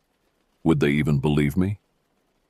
After a long internal debate, I pulled out my phone and dialed the Pennsylvania State Police. It took several transfers before I reached someone in the relevant department, a Detective Hargrove who was assisting with the Mercer case. "I'm not sure if this is helpful," I began, "but I had an experience in that area last August that might be related." I recounted my story, the pursuit on Route 16, the chase through the state park, the information Mary Stevens had shared about territorial locals. Hargrove listened without interrupting, but I could sense skepticism in his occasional "I see" and "mm-hmm." When I finished, there was a long pause before he responded. "Mr. Delgado, I appreciate you coming forward. We follow up on all leads in cases like these. Did you file a report with local authorities at the time?" "Yes, with Sheriff Jenkins in Whiteland." "I see." Another pause. "And you didn't get a license plate or a clear look at the individual's face?" "No, he wore sunglasses the whole time. But I gave a physical description to Jenkins." "Well, we'll certainly look into it. If you don't mind, I'd like to get your contact information in case we have additional questions." I provided my details, but as the call ended, I had the distinct impression that my report would be filed away with other interesting but unverifiable accounts. Without concrete evidence, without a body, a weapon, a witness, it was just another story about the strange happenings in those Pennsylvania woods. That night, parked at a truck stop in eastern Ohio, I couldn't sleep. The faces of the missing people, Todd Mercer, Jennifer Wells, Michael Cavanaugh, haunted me. Had they encountered the same bearded man? Or others like him, territorial guardians of those remote areas? Had they been less fortunate than I was, unable to escape whatever fate awaited those who ventured into forbidden territory? I pulled out my laptop and began searching for information about Whiteland and its surroundings. News articles about the disappearances were plentiful, but they all followed the same narrative: experienced outdoors people who had somehow fallen victim to the wilderness. The comments sections told a different story, filled with local rumors and warnings. "Those woods ain't natural. My grandpappy used to say certain hollows were better left alone. Everyone knows you don't hike the east trails. Rangers won't even go there after dark. The Thornton clan has owned that mountain since before the Revolution. The park boundaries don't mean nothing to them. I searched for information about the families Mary had mentioned, the Blackwaters, the Kinseys, the Thorntons. Public records showed property holdings, business registrations, the occasional minor criminal charge. Nothing that pointed to organized harassment or worse. But there were gaps in the information, blank spaces where these families intersected with the missing persons cases. No one directly accused them, but in the absence of other explanations, suspicion flourished. Around 2 a.m., exhausted but still uneasy, I finally closed my laptop. I had a delivery to make in the morning, and I needed at least a few hours of rest. As I settled into my sleeper berth, I made a decision. Once this haul was complete, I would take some personal time and return to Whiteland. Not to confront anyone or play detective, but to speak with Mary Stevens again, to see if she had more information that might help the families of the missing. 3 days later, I found myself back on the Pennsylvania Turnpike, heading east in my personal vehicle, a Ford F-150, less conspicuous than my usual 18-wheeler. I'd taken a week's leave from Continental, telling my dispatcher I needed to handle some family matters. I approached Whiteland from the west this time, avoiding Route 16 entirely. The town looked much as I remembered it, quaint, peaceful, seemingly untouched by the darker elements that lurked in the surrounding wilderness. Stevens' furniture was open, the display windows now showcasing patio sets and outdoor furniture appropriate for the approaching summer. A bell jangled as I entered, and a young man looked up from behind the counter. "Can I help you?" he asked. "I'm looking for Mary Stevens," I replied. "Is she available?" The young man, early 20s with Mary's same alert blue eyes, studied me for a moment. "She's in the back office. May I tell her who's asking?" "Rocco Delgado. I made a delivery here last August." Recognition flickered across his face. "The truck driver, Aunt Mary, mentioned you." He extended his hand. "I'm Peter, Mary's nephew." He led me through the showroom to a small office in the rear of the building. Mary looked up from her computer as we entered, surprise and something like concern crossing her features. "Rocco," she said, rising from her desk. "This is unexpected." Peter excused himself, leaving us alone. Mary gestured to a chair across from her desk, studying me with the same perceptive gaze I remembered. "I didn't think we'd see you in Whiteland again," she said. "Not after—" She trailed off, the incident hanging unspoken between us. "I didn't plan to come back," I admitted. "But I saw a news report about a missing hiker in Blackwater State Park."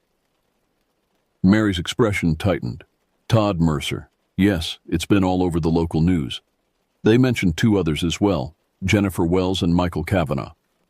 She nodded, her gaze dropping to her hands. 3 in less than 2 years. It's concerning." "Is it the same people, Mary? The ones who came after me?" She sighed, looking suddenly older than her years. "I don't know, Rocco, not for certain, but the pattern—" "I called the state police," I told her. "Shared what happened to me. I'm not sure they took it seriously. They rarely do. Without proof." She shrugged. "What exactly are you hoping to accomplish by coming back here?" It was a fair question, one I'd asked myself repeatedly during the drive east. I thought maybe there was more you could tell me. Something that might help find these people, or at least explain what happened to them. Mary was quiet for a long moment, considering. Finally, she stood. "Not here. Let's take a walk." We left the store, Mary telling Peter she'd be back in an hour. The spring afternoon was mild, the sky clear blue above the surrounding mountains. We walked in silence to a small park at the edge of town, finding a bench that offered privacy while still being publicly visible. "The families I told you about last time," Mary began, her voice low, despite there being no one nearby to overhear. "Their influence goes deeper than I let on. The Thorntons, especially." "How so?" "They don't just control territory. They control people. Through money, through fear, through generations of favors and threats." She plucked a leaf from a nearby bush, tearing it methodically as she spoke. "Half the county officials are either related to them or indebted to them in some way." "Including Sheriff Jenkins?" She hesitated. "Tom tries to maintain his independence, but his brother-in-law works for Thornton Logging, and his son got into some trouble a few years back that mysteriously went away after Tom met with Clayton Thornton. Clayton Thornton? The patriarch. Mid-60s now, but still runs everything.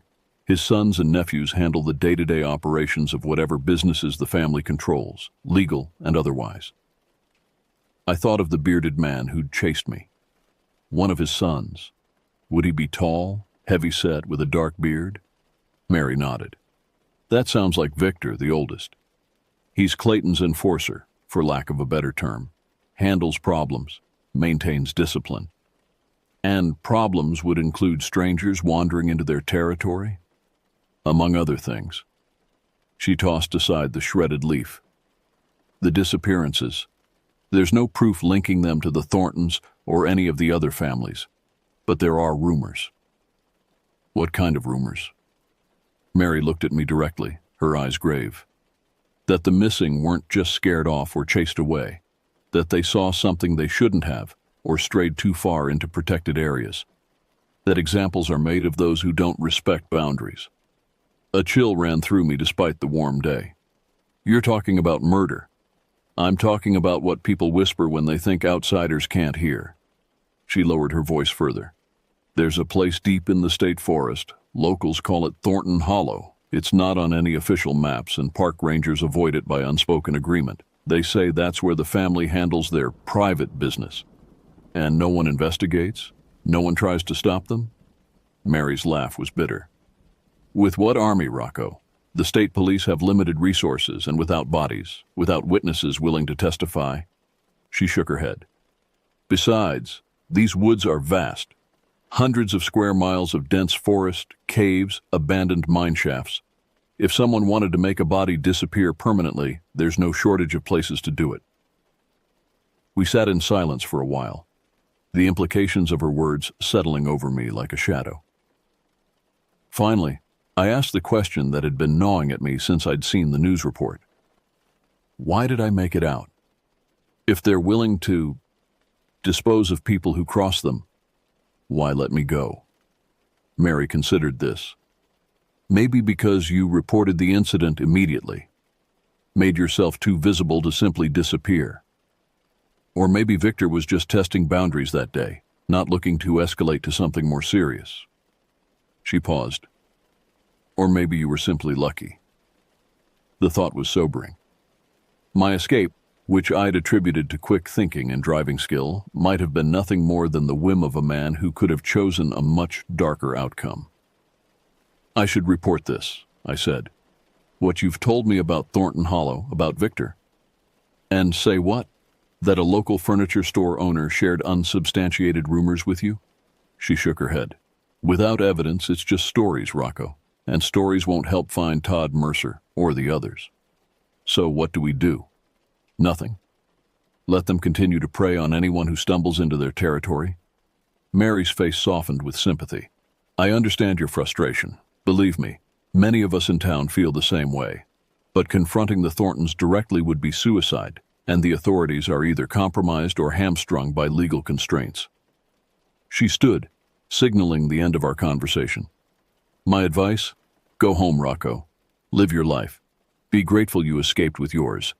And if your work ever brings you near these parts again, take another route, I finished for her. We walked back to the store in silence, each lost in our own thoughts. At the entrance, Mary paused. There's a community meeting tonight at the town hall, 7 o'clock, about the recent disappearances. She hesitated. Clayton Thornton will be there. He always attends these things. Makes a show of community concern, offers resources for search efforts. You think I should go? I think if you want to understand what we're dealing with, seeing Clayton in his public persona might be illuminating. She touched my arm briefly. Just don't draw attention to yourself. And don't mention our conversation to anyone. I promised I wouldn't, thanked her for her time, and headed back to my truck. The afternoon stretched before me, hours to fill before the evening meeting. I drove through town, familiarizing myself with its layout. The small grocery store, the diner where I'd eaten with Mary, the town hall where tonight's meeting would be held. At the eastern edge of Whiteland, the road forked, the left branch leading toward the interstate, the safer route I'd taken when leaving 6 months ago, The right branch becoming Route 16, the road where my encounter had begun. Almost without conscious decision, I found myself turning right. Route 16 looked different in daylight and springtime, less ominous, more picturesque. Trees that had been skeletal in August were now vibrant with new foliage. Wildflowers dotted the roadside, and the afternoon sun cast dappled patterns through the canopy. I drove cautiously, alert for any sign of a blue Chevy or other threatening vehicles. But the road was peaceful, traffic sparse but present. A few local cars, a delivery van, a Pennsylvania Department of Conservation truck. After about 15 minutes, I saw the sign for Earl's Rest Stop and Gas. It looked much as I remembered, worn and weathered, a relic of simpler times. I pulled in, parking near the ancient oak tree where the blue Chevy had waited 6 months ago. The bell above the door jangled as I entered. Earl himself stood behind the counter, apparently unchanged since my last visit. He looked up, recognition flickering in his eyes. "You're the trucker," he said. "From last summer." I nodded, surprised he remembered. "Good memory. Don't get many strangers passing through twice." He studied me, brow furrowed. "You made it out okay then?" "I did. No thanks to the guy in the blue Chevy." Earl's expression didn't change, but his eyes darted to the window, checking the parking lot. "What brings you back this way? Not driving truck today?" "Personal business in Whiteland." I approached the counter, keeping my voice casual. "Heard about the missing hiker on the news. Makes me wonder if he ran into the same trouble I did." Earl busied himself rearranging items behind the counter. "Can't say. Don't know nothing about that." "You warned me, though, last time. Told me to be careful on these roads." "Just being neighborly." His tone made it clear the conversation was over. I bought a soda I didn't really want, thanked him, and left. Back in my truck, I sat for a moment observing the rest stop and the surrounding woods. In daylight, it was hard to reconcile this peaceful scene with the terror I'd felt here 6 months ago. Had I overreacted? Misinterpreted a random encounter with a local? No. The bearded man, Victor Thornton if Mary was correct, had chased me with a crowbar, had followed me into the state park, had sent someone to intimidate me on my way out of the area. Whatever game he was playing, it wasn't innocent. I continued down Route 16, eventually reaching the gravel turnout where I'd pulled over and the confrontation had escalated. It was empty today, just a patch of crushed stone beside the road. Further on, I passed the entrance to Blackwater State Park, the stone marker now adorned with missing person flyers bearing Todd Mercer's face and details. I didn't turn in. Whatever answers lay within those woods, I wasn't equipped to find them alone. Instead, I completed my circuit, eventually returning to Whiteland as afternoon faded toward evening. At 7 o'clock, I joined a stream of locals heading into the town hall, a stately brick building at the center of Main Street. The meeting room was nearly full, folding chairs arranged in rows facing a small stage where town officials sat at a long table. Sheriff Jenkins was among them, along with what appeared to be the mayor and several council members. I found a seat near the back, trying to blend in, despite being a stranger in a community where everyone seemed to know each other. As the meeting began, I scanned the room, looking for the man Mary had described as Clayton Thornton. I spotted him almost immediately, seated in the front row, commanding attention without saying a word. He was in his mid-60s, as Mary had said, with silvery hair cut military short and a bearing that suggested former service. Unlike his son, if Victor was indeed his son, Clayton was clean-shaven and immaculately dressed in what appeared to be a tailored suit. He looked more like a successful businessman or politician than the head of a backwoods crime family. The mayor opened the meeting, expressing concern for Todd Mercer and solidarity with his family. The search efforts were outlined, areas covered, resources deployed, assistance from neighboring counties and state agencies. Sheriff Jenkins spoke next, his tone professional but tired.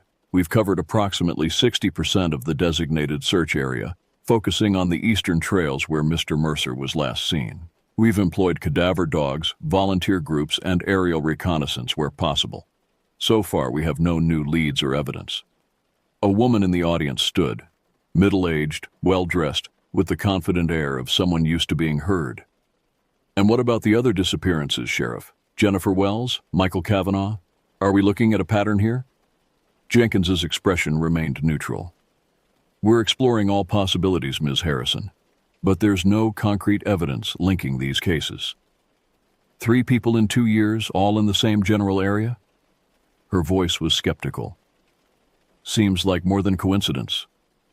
Before Jenkins could respond, Clayton Thornton stood, turning to face the audience. His voice, when he spoke, was deep and cultured, at odds with my mental image of a backwoods patriarch.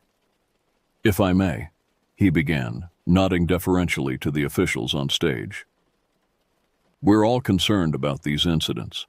My family has lived in these mountains for generations, and we know how dangerous they can be to the unprepared. That's why Thornton Logging is offering additional resources for the search efforts, equipment, personnel, access to our private roads. The woman who had spoken, Ms. Harrison, wasn't satisfied. With all due respect, Mr. Thornton, some of those private roads might be helpful to the investigation now.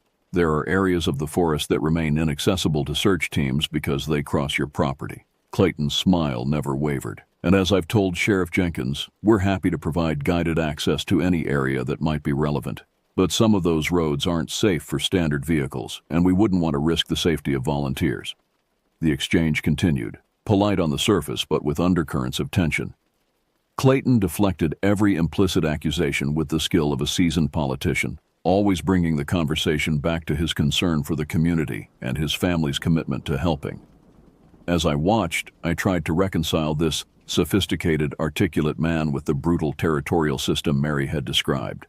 If Clayton Thornton was indeed responsible for creating an environment where outsiders were harassed, even harmed, for venturing into the wrong areas, he hid it well behind a mask of civic responsibility. The meeting continued for another hour, with updates from search coordinators and discussions of next steps. Throughout, Clayton remained engaged and supportive, offering suggestions, volunteering resources. It was a masterful performance, if that's what it was. As the meeting concluded, people broke into smaller groups, conversations continuing in hushed tones. I rose to leave, not wanting to draw attention by lingering. At the door, I nearly collided with Sheriff Jenkins, who was exiting at the same time. "Excuse me," I murmured, stepping aside. He looked at me, recognition dawning slowly. "Mr. Delgado, the truck driver from last summer?" I nodded, surprised he remembered. "Just passing through again. Thought I'd stop by." Jenkins glanced around, then lowered his voice. "Got a call from State Police. Detective Hargrove said you reached out about the Mercer case. I thought my experience might be relevant." "Maybe." His expression was unreadable. "Maybe not. Either way, be careful what connections you suggest around here. Some folks don't appreciate speculation." Before I could respond, he was gone, moving to speak with another group of citizens. His warning, veiled but unmistakable, left me cold. I left the town hall, stepping into the cool evening air. The streets of Whiteland were quiet now, most businesses closed for the night. As I walked toward my truck, I had the distinct sensation of being watched. Across the street, a dark vehicle was parked in the shadows between streetlights. As I approached my truck, it started its engine. When I pulled away from the curb, it followed, maintaining a discreet distance. Not the blue Chevy, not the pickup from my escape route, but something similar in intent. A reminder that I was seen, that my presence was noted. I drove to the small motel at the edge of town where I'd checked in earlier, the dark vehicle remaining a constant presence in my mirrors until I turned into the parking lot. It didn't follow me in, instead continuing past, its driver's face invisible behind tinted windows. But the message was clear. I wasn't welcome here, and someone, the Thorntons presumably, wanted me to know it. In my room, I sat on the edge of the bed weighing my options. I'd come hoping for answers, for some way to help find the missing and perhaps prevent future disappearances. Instead, I'd found only more questions, more shadows, and the growing certainty that powerful forces were at work to keep certain truths hidden. Mary's advice echoed in my mind. Go home, Rocco. Live your life. Be grateful you escaped with yours. Perhaps she was right. What could one truck driver do against a system so entrenched, so protected by silence and fear? The authorities were either compromised or hamstrung by lack of evidence. The locals, for the most part, seemed resigned to the status quo, and yet somewhere in those woods, 3 people had vanished without a trace. Their families deserved answers, closure. And how many more would disappear if nothing changed? I thought of the bearded man, Victor Thornton, and his father, Clayton, with his polished manners and calculated generosity. I thought of Sheriff Jenkins, walking the line between duty and self-preservation, of Earl, who warned travelers but claimed to know nothing when pressed. And I thought of myself, 6 months ago, running through the forest with a tire iron, certain I was fighting for my life. How close had I come to becoming another statistic, another face on a missing person flyer? Sleep eluded me that night, my dreams when they came filled with endless roads, pursuing headlights and forests that swallowed people whole, leaving no trace behind. In the morning, I checked out of the motel and headed west, back toward the interstate and home. But as I left Whiteland in my rearview mirror, I knew this wouldn't be the end. The story of what happened in those Pennsylvania woods, what was still happening, wasn't finished. And somehow, whether by choice or circumstance, I had become part of it. The road stretched before me, familiar, yet changed, like everything else, since that August day when a blue Chevy appeared in my mirrors and a bearded man approached my truck with a crowbar in hand. I'd survived the encounter, escaped the danger, but the echoes of that day continued to reverberate, and the shadows of what lay hidden in those mountains had followed me home. They were still following, I suspected, and would be for a long time to come.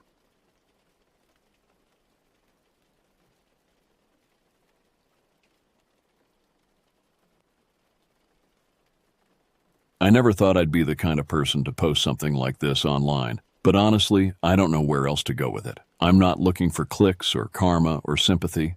I just need someone, anyone, to hear this, and maybe believe me, because what happened out near Dry Creek wasn't just weird.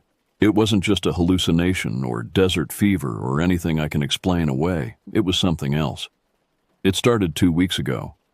I'd driven up to northern Arizona to visit my mom after her stroke. She's okay now. Mild symptoms, mostly affecting her balance. But it shook me enough to finally answer my dad's voicemails. They still live in Dry Creek, a little out-of-the-way junction about 30 minutes southwest of Sedona, close to the border of Coconino and Kaibab National Forest. The drive from Phoenix took nearly 3 hours. As I wound my way north on I-17, the sprawling desert gave way to scrubby highlands, then juniper, and finally the towering ponderosas that frame the Red Rock country. With each passing mile, memories flooded back. Summers spent exploring dry washes, nights under stars so bright they hurt to look at, and the uncomfortable silence that eventually drove me away. Dry Creek itself hadn't changed in the decades since I'd left. If you blink, you'll miss it. Just a couple of feed stores, a diner, and some ranch-style houses scattered between dirt roads and dry washes. The population sign still claimed 347 residents, though I doubted that many remained. My parents' house sat at the end of a long dirt driveway, the same faded blue with white trim, the same creaking porch swing, the same feeling of being watched by the surrounding wilderness. As I pulled up, dust billowing behind my car, I saw my father standing in the doorway, older and more weathered than I remembered, like the desert had slowly been carving him away. "You made it," he said, not moving to hug me, just a nod. Classic. Inside, my mother sat in her favorite armchair, a crocheted blanket over her legs despite the warmth. Her smile was crooked now, the right side of her face slightly drooped. I tried not to stare. "About time you showed up," she said, her speech slightly slurred but still carrying that familiar sharpness. I hugged her, feeling how small she'd become. We ate dinner in near silence, just the scrape of forks on plates and the occasional question about my job in Flagstaff. They didn't ask about friends or relationships. I didn't volunteer the information. Some things never change. That night, I lay awake in my childhood bedroom, staring at the same cracks in the ceiling, listening to the same desert wind whistle through the canyon. Something about being back felt wrong, like I was intruding on a past that had continued on without me. Eventually, exhaustion pulled me under, but my dreams were filled with strange noises and shadowy figures just beyond my vision. That second night after dinner, we were sitting on the porch watching the sun dip behind the ridgeline. It was one of those Sedona sunsets that paints the red rocks gold and turns the sky into fire. The temperature had dropped, making the evening almost pleasant. I mentioned how much the place hadn't changed, and my dad just nodded, taking a long sip from his coffee mug. I knew it wasn't just coffee. "You should check out Sycamore Canyon," he said after a pause. Trail got reopened a few months back. I remembered that trail. We used to hike it when I was a teenager. It cuts through the northern edge of the wilderness area and has some incredible views if you know where to look. They closed it? When? About 3 years ago. Some hikers went missing. His voice remained flat, matter of fact. Never found them. "Jesus," I muttered. "Don't take the Lord's name," my mother called from inside. Her hearing had always been uncanny. "Sorry," I called back, then lowered my voice. "What happened to them?" Dad shrugged. "Nobody knows. Couple of college kids from NAU. Search teams combed that canyon for weeks. Found a backpack, one shoe. That's it." I shivered, despite the lingering warmth. "And they reopened it?" "Forest Service couldn't find a reason to keep it closed. No evidence of mountain lions, no unstable terrain. People need their hiking trails." His tone suggested what he thought of people and their recreational needs. I told him maybe I would check it out, and he nodded again, more serious this time. "But don't go past the old cattle gate," he added, "not unless you want to see something that won't leave you alone." I laughed, couldn't help it. He always had a flair for weird warnings. Dry desert humor mixed with half-believed folklore. I grew up hearing those stories around campfires and cookouts. "What's past the gate?" I asked, humoring him. His eyes fixed on the darkening horizon. "Something that shouldn't be there." "Come on, Dad. Bears? Smugglers? What?" He drained his mug. "Nothing natural." Then he stood up, effectively ending the conversation. "Your mother needs her medication." I stayed on the porch as darkness swallowed the landscape, thinking about his warning. I figured he was just trying to give me one last spook for the road, like when I was a kid. But something in his voice, a tension I hadn't heard before, made the hair on my arms stand up. That night I researched the missing hikers on my phone. 2 Northern Arizona University students, gone without a trace while day hiking in Sycamore Canyon. The articles mentioned dangerous terrain and possible flash flood, but reading between the lines, it was clear authorities had no idea what happened. The comment sections were filled with speculation. Drug deals gone wrong, mountain lion attacks, even alien abductions. None mentioned anything about a cattle gate. The next evening, I drove out to the trailhead with a headlamp, a flashlight, and a full bottle of water. I started around 6:30 p.m. The sun was low, but there was still plenty of light, and the air was that perfect kind of cool that only happens right before the desert drops into the cold. The parking area was empty except for my truck, which should have been my first warning. Sycamore Canyon is usually popular, especially at sunset. I checked my phone, no signal as expected. I texted my dad that I was at the trailhead, hoping it would send when I got back to coverage. Everything was familiar. The dusty trail markers, the rust-colored rocks lining the path, the whisper of pine higher up the ridge. The crunch of gravel underfoot echoed in the stillness. No birds called, no insects buzzed. The silence felt unnatural, like the wilderness was holding its breath, waiting. About 45 minutes in, I came across it. The gate, just like he said. It was old, maybe 60, 70 years if I had to guess. A rusted metal thing half swallowed by dirt and leaning sideways like it was too tired to keep standing. The no trespassing sign zip-tied to it had been weathered down to just a ghost of words. The area past it looked wild, overgrown, less like a trail and more like a place the forest had decided to reclaim. The light was fading fast, casting long shadows that seemed to reach toward me like fingers. I stood there for a second. I really did consider turning back. My phone didn't have a signal, and twilight was rapidly approaching. Dad's warning echoed in my mind, but the rational part of me dismissed it as superstition. But then I heard something. Faint. Almost imagined. The sound of rushing water. There shouldn't have been any. Not in this part of the canyon. Not in this season. Curiosity overrode caution. I stepped over the gate. The first thing I noticed was how fast everything changed. The dirt got softer, like it hadn't been walked on in years. The air got colder, even though the sun hadn't fully set. And the smell. It was faint but sharp. Metallic, like pennies left out in the rain. The vegetation grew thicker, forcing me to push through tangled branches that seemed to clutch at my clothes. The light dimmed faster than it should have, as if the tree canopy had suddenly thickened. I followed a narrow, downward-sloping wash, ducking under low branches and stepping carefully over rocks until I reached it. The creek. It wasn't very wide, maybe 15 feet across, but it was moving fast. Crystal clear water cutting through stone that looked almost black in the fading light. It felt off. Not wrong exactly, but out of place. Like it didn't belong in this part of the canyon. And I'd hiked Sycamore Canyon a dozen times growing up. I'd never seen water run through this stretch, not even in spring. I turned on my flashlight. That's when I saw the footprints. They were on my side of the creek, maybe 10 feet from where I stood. At first, I thought they were human, bare feet, deep impressions in the sandy bank. But something about them made my stomach twist. The toes were too long, almost finger-like. The arch was too high, and the depth of the prints made no sense unless the thing that left them weighed 300 or 400 pounds. I crouched to get a closer look, sweeping my light over the prints.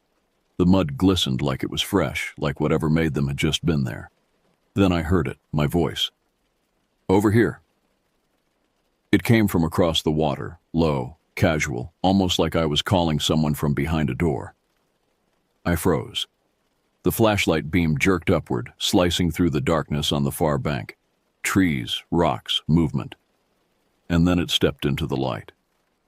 My brain couldn't register it at first. I saw a figure, humanoid definitely, but warped.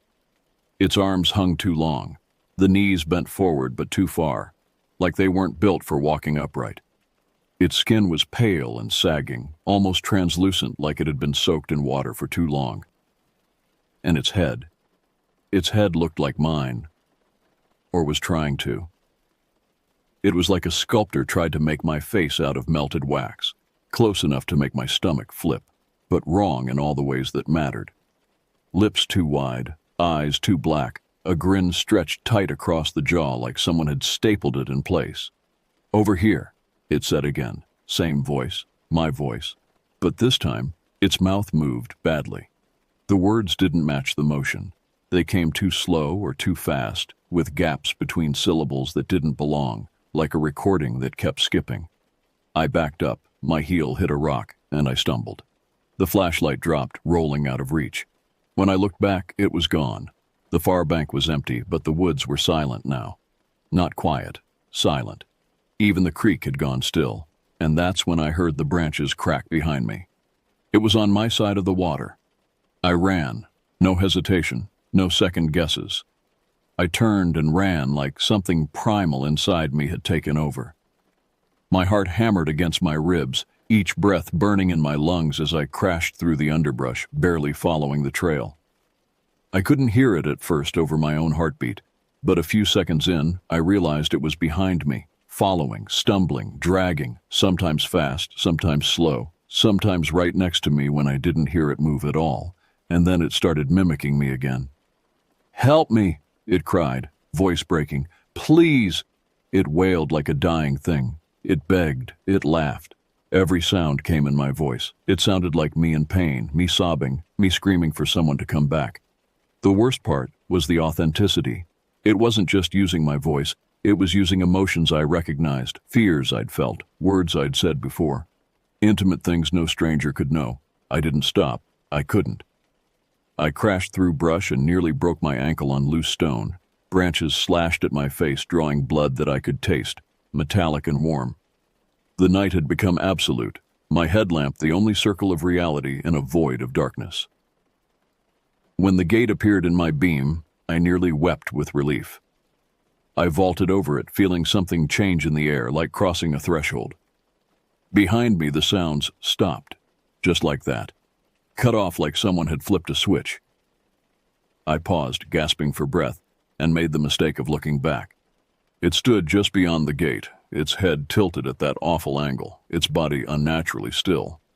In the dim light, it looked more like me than before, as if proximity to me had allowed it to refine its mimicry. Only the eyes were wrong, bottomless pits that reflected no light. And then it raised one hand and waved. A casual gesture, almost friendly. The fingers were too long, too jointed, but the motion was perfect, human, familiar. I ran the rest of the way to the parking lot, the image burned into my vision. When the faint reflection of my truck's taillights appeared in the dark, I nearly cried.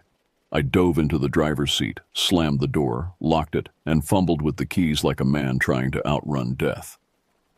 When the headlights came on, I looked up. It was standing in the middle of the trail, its head tilted at that awful angle, its grin even wider now, its body slacked like a puppet held up by invisible strings. How had it gotten ahead of me?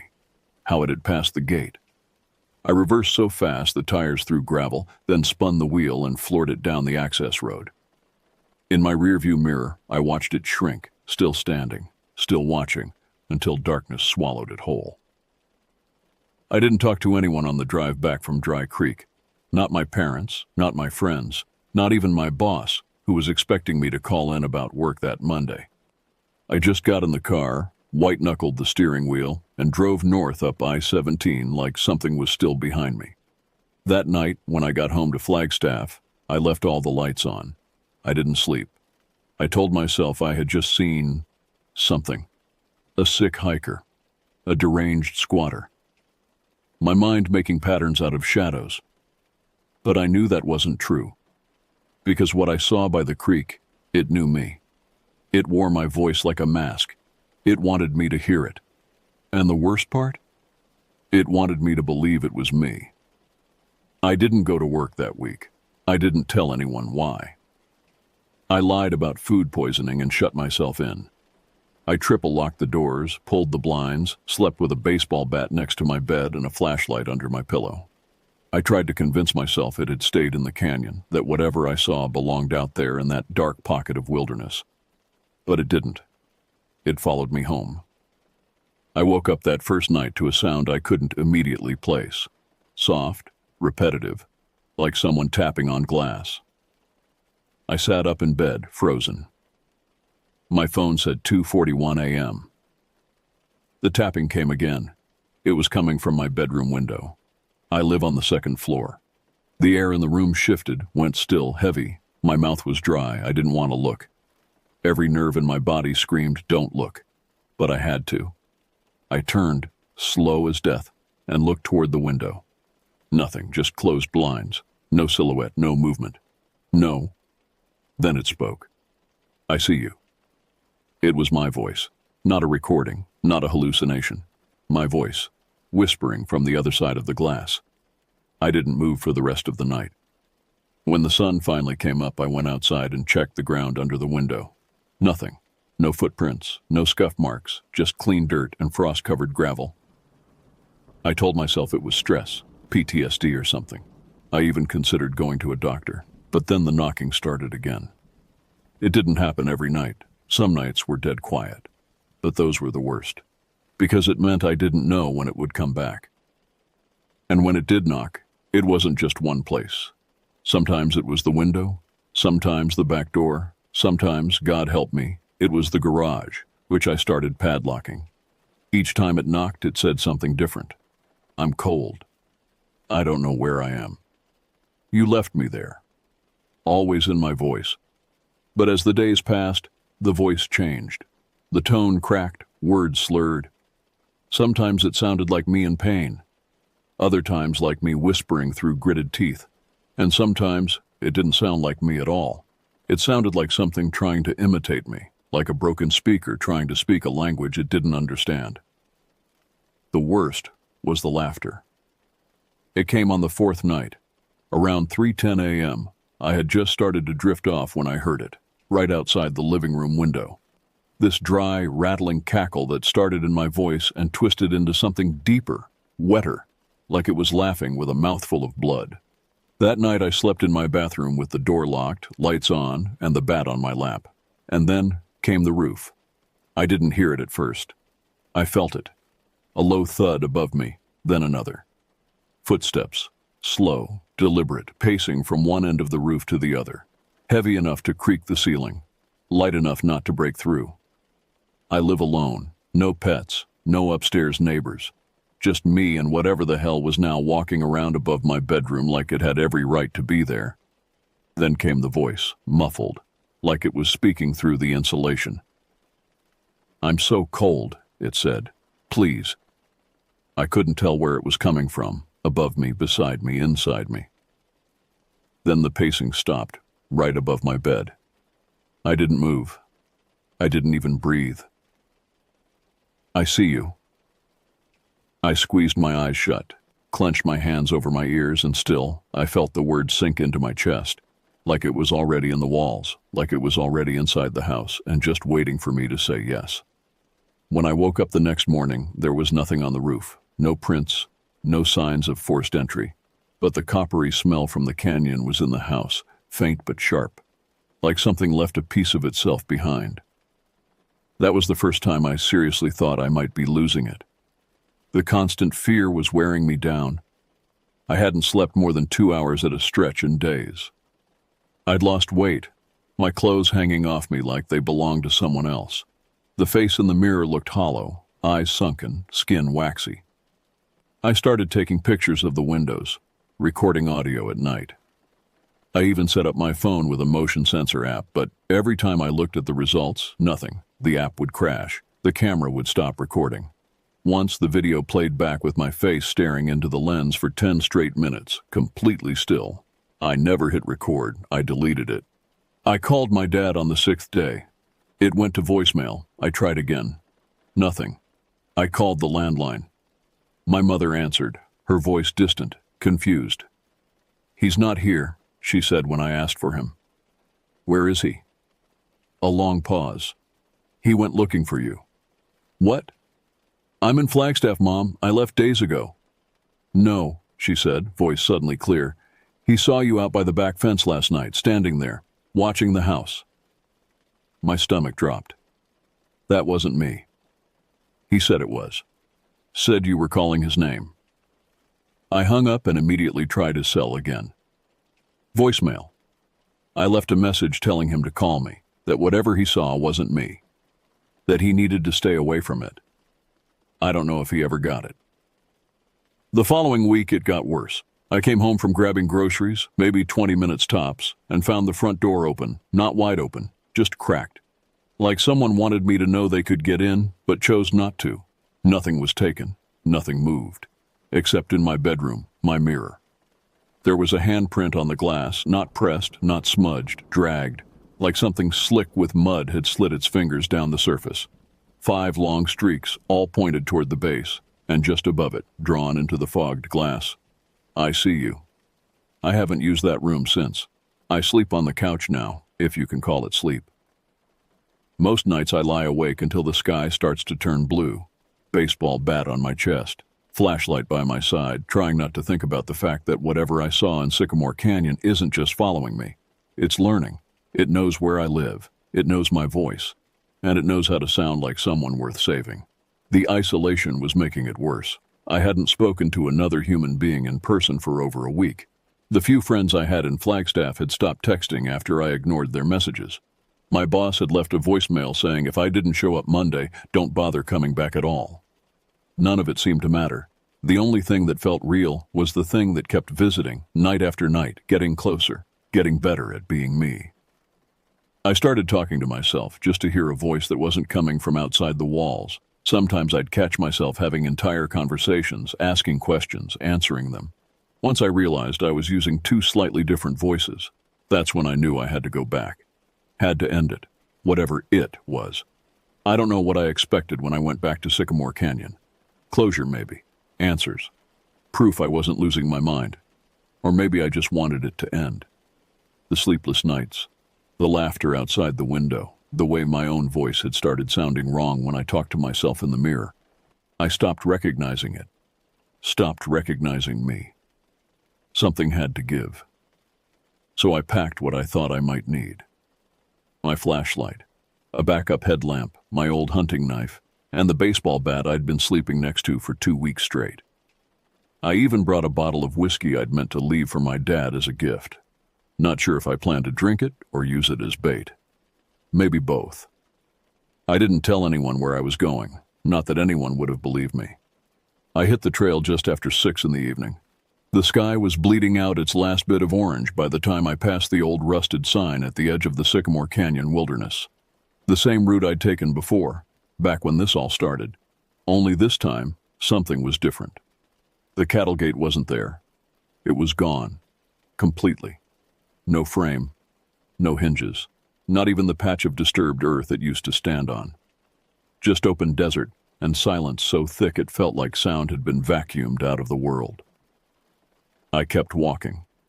The path twisted into the ravine like before, but it looked more overgrown now. Bushes clawing at my arms, trees leaning in like they were watching me pass.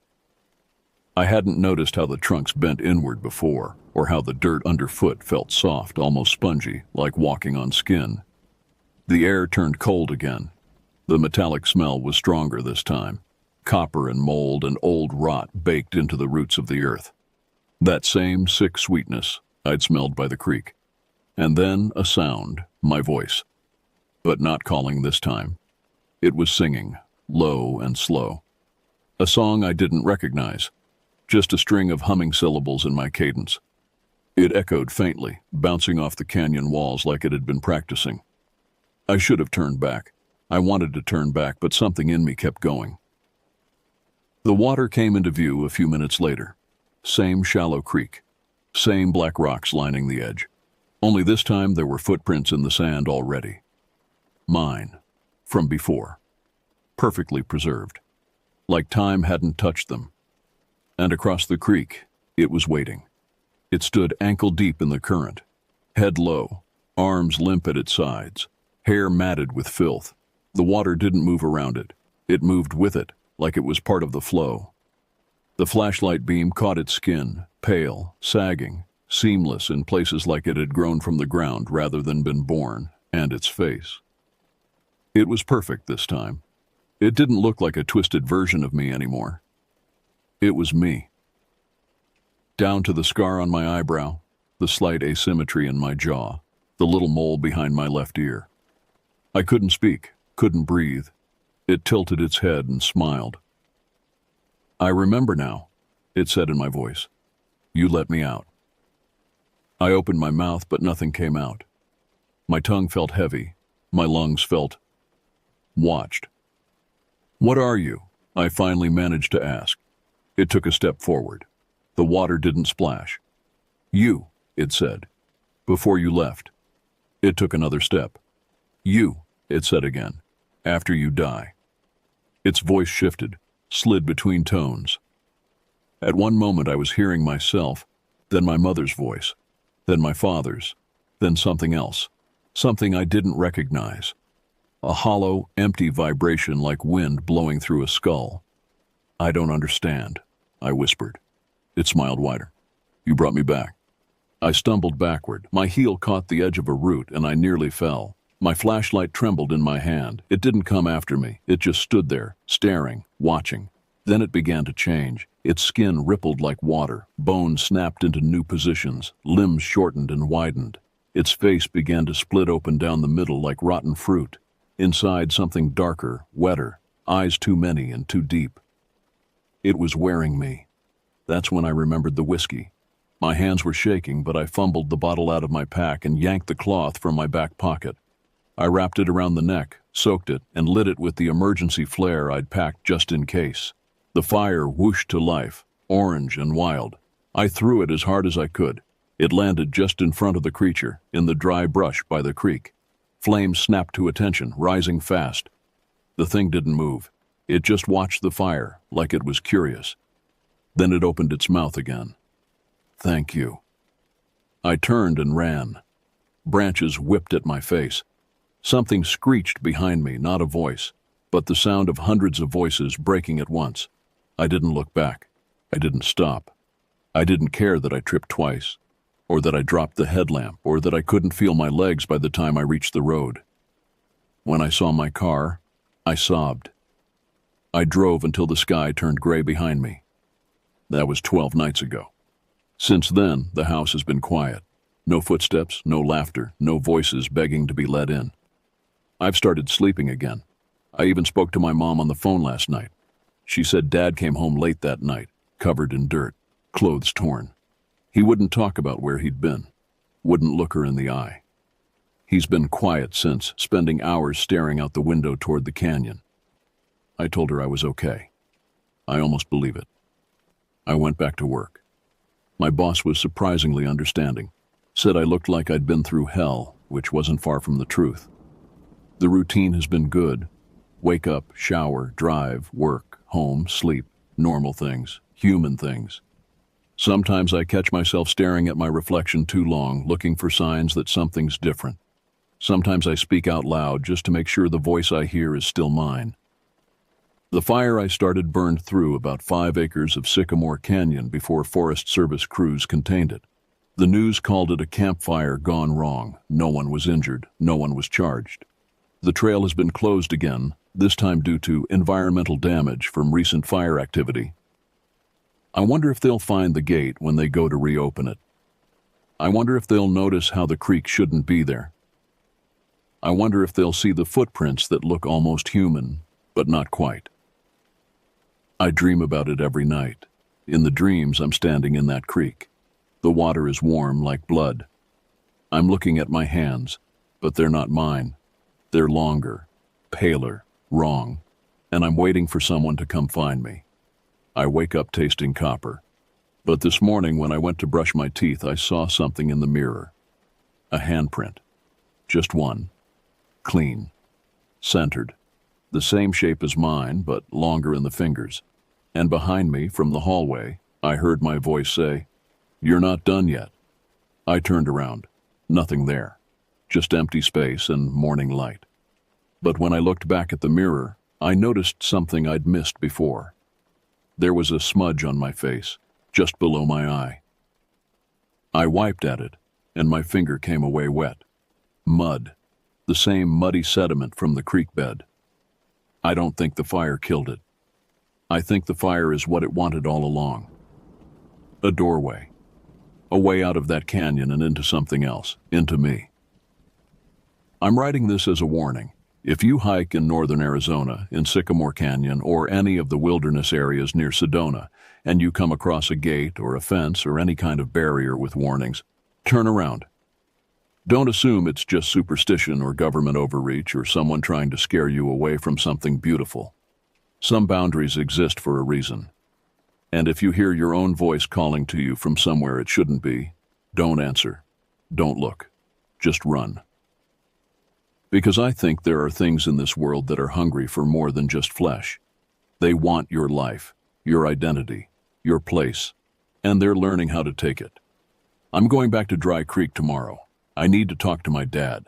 I need to know what he saw that night, what he knows about that canyon. I need to know if there's a way to stop this before whatever's happening to me is complete. I'll update if I can, if I'm still me enough to write.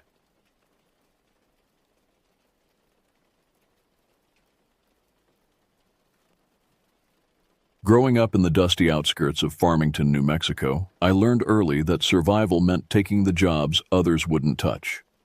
My father, Roy, had built his small delivery service from nothing, specializing in the remote runs that left the big shipping companies shaking their heads. Package deliveries to isolated ranch houses, medicine drops to elderly folks living 20 miles from the nearest neighbor, spare parts for broken-down equipment in the middle of nowhere. This was our bread and butter. The summer I turned 16, Dad started bringing me along on his longer hauls. I'd ride shotgun in his weathered Ford pickup, watching the endless stretches of high desert roll past our windows. The landscape out there could hypnotize you if you weren't careful. Mile after mile of sagebrush, scattered juniper trees, and red rock formations that looked like ancient monuments to forgotten gods. Sometimes we'd drive for an hour without seeing another human being, just ravens circling overhead and the occasional coyote slinking between the rocks. Dad's truck had seen better decades. The vinyl seats were cracked and patched with duct tape, and the air conditioning wheezed like an old man climbing stairs. But the engine was solid, and more importantly, it could handle the punishment of those backcountry roads that would shake a city vehicle apart. The CB radio mounted under the dash crackled with occasional trucker chatter, but mostly it broadcast static and the hollow emptiness of the desert. I remember thinking how peaceful it all seemed back then. The isolation felt like freedom rather than danger. Dad would tell stories about his own father who'd worked as a ranch hand in these same remote areas, and how the desert taught you to be self-reliant, or it would swallow you whole. He spoke about respecting the land and the people who'd lived here for generations before us. Little did I understand how literally I'd come to interpret those warnings. The money wasn't great, but we managed.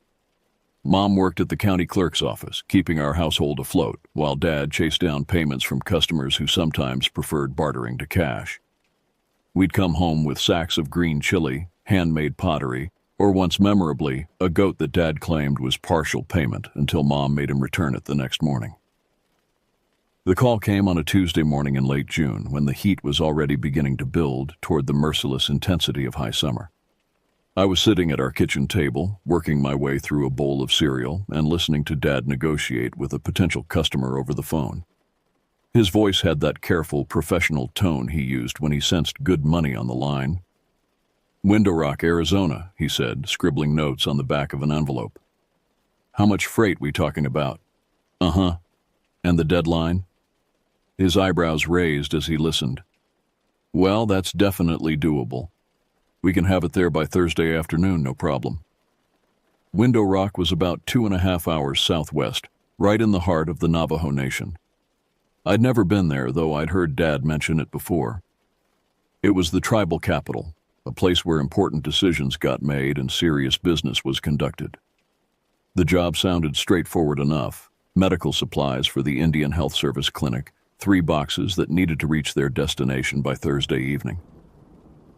After Dad hung up, he was already planning the route when our friend Dennis knocked on the screen door. Dennis was Navajo, about Dad's age, and had been working construction jobs around Farmington for as long as I could remember. He had a way of showing up at our house right around lunchtime, drawn by the smell of whatever Mom was cooking. Today he arrived just as Dad was explaining the Window Rock run to me. "Window Rock?" Dennis perked up immediately.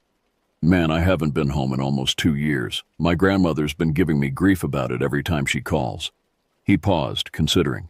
"You mind if I tag along? I can follow you in my truck, visit family while you make your delivery, make it a little convoy." Dad's face lit up. He'd always been more comfortable on the long hauls when he had company, even if it was just someone to check in with on the radio. "That sounds great. We're planning to head out Thursday morning, get there by early afternoon. You can bring Carmen if she wants to come." Carmen was Dennis's girlfriend, a quiet woman who worked at the hospital and had the kind of gentle smile that made you feel instantly at ease. The idea of turning a simple delivery run into a group trip appealed to everyone. It would break up the monotony of the drive and give Dennis a chance to reconnect with his family. We spent the rest of the week preparing. Dad made sure the truck was serviced, checking the oil, topping off fluids, and testing the radio. He packed extra water, a cooler full of sandwiches, and his emergency kit, the collection of tools, first aid supplies, and spare parts that had gotten us out of trouble more times than I could count. I was excited about the adventure, the chance to see new country and maybe learn something about Navajo culture from Dennis. The night before we left, Dennis stopped by with 2 handheld radios, the kind construction crews used to stay in contact across job sites. "Figured these might come in handy," he said, demonstrating how to change channels and adjust the volume. "Cell service gets pretty spotty out there once you leave the main highway." I spent that evening testing the radios with Dennis, marveling at how clearly we could communicate from opposite ends of our property. The technology seemed almost magical to my 16-year-old mind, like something from a spy movie. I went to bed that night, practically vibrating with anticipation, imagining myself as part of some important mission into unexplored territory. Thursday morning dawned clear and bright, with that crisp desert air that promised scorching heat by midday. We loaded the medical supplies into the truck bed, securing them under a tarp to protect them from dust and potential rain. The boxes were heavier than they looked. Medical equipment, Dennis explained, probably diagnostic machines or surgical supplies for the clinic. Dad and I climbed into the Ford while Dennis and Carmen settled into his newer Chevy pickup. Both trucks fired up with satisfying rumbles, and we pulled out of our driveway in formation, Dad leading the way. I felt incredibly grown up clutching the radio, checking in with Dennis every few miles as we navigated through Farmington's outskirts and onto Highway 64. The drive started pleasantly enough. We passed through the familiar landscape of northwestern New Mexico, rolling hills covered in piñon and juniper, with the Chusca Mountains forming a purple backdrop to the west. Dennis's voice crackled through the radio periodically, pointing out landmarks or sharing stories about his childhood in these areas. He told us about summer visits to his grandmother's hogan, helping with sheep herding, and learning traditional stories that his family had passed down for generations. As we crossed into Arizona, the landscape began to change subtly. The rock formations grew more dramatic, carved by millions of years of wind and water into fantastic shapes that resembled sleeping giants or ancient temples. The vegetation became sparser, and the silence between radio check-ins grew longer. There was something about this country that demanded respect, a sense that we were traveling through lands where human presence was tolerated rather than welcomed. Window Rock itself appeared suddenly around a bend in the highway, and I understood immediately how the town had gotten its name. Rising from the desert floor like a natural cathedral, a massive sandstone formation dominated the skyline. Near its peak, erosion had carved a perfect circular opening, perhaps 200 feet in diameter, that framed the sky beyond like a giant's window. "There she is." Dennis's voice came through the radio, thick with emotion. "Still gives me chills every time I see it." The wind was picking up as we entered town, and I could hear it moaning softly through that ancient opening in the rock.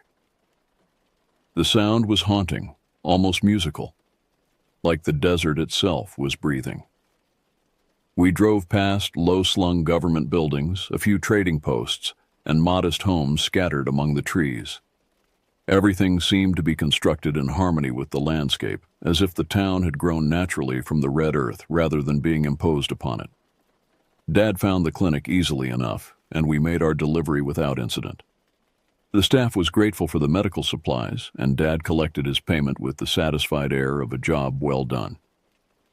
While he handled the paperwork, I wandered around the clinic's parking lot, studying the rock formations and watching ravens wheel overhead in the clear blue sky. Dennis and Carmen had disappeared into town to visit his relatives, leaving us to explore on our own. We grabbed lunch at a small cafe where the walls were covered with traditional Navajo rugs and black and white photographs of tribal leaders from decades past. The food was simple but delicious: mutton stew, fry bread, and strong coffee that tasted like it had been brewing since dawn. I remember feeling peaceful as we sat there, listening to the murmur of conversation in Navajo from nearby tables and watching dust devils dance across the parking lot outside. The afternoon sun slanted through the windows, warm and golden, making everything seem safe and ordinary. If someone had told me what was waiting for us on the drive home, I would have laughed. By 4 o'clock, we were ready to head home. Dennis and Carmen had finished their family visits and seemed reluctant to leave, but the afternoon was advancing, and we all wanted to be back in Farmington before dark.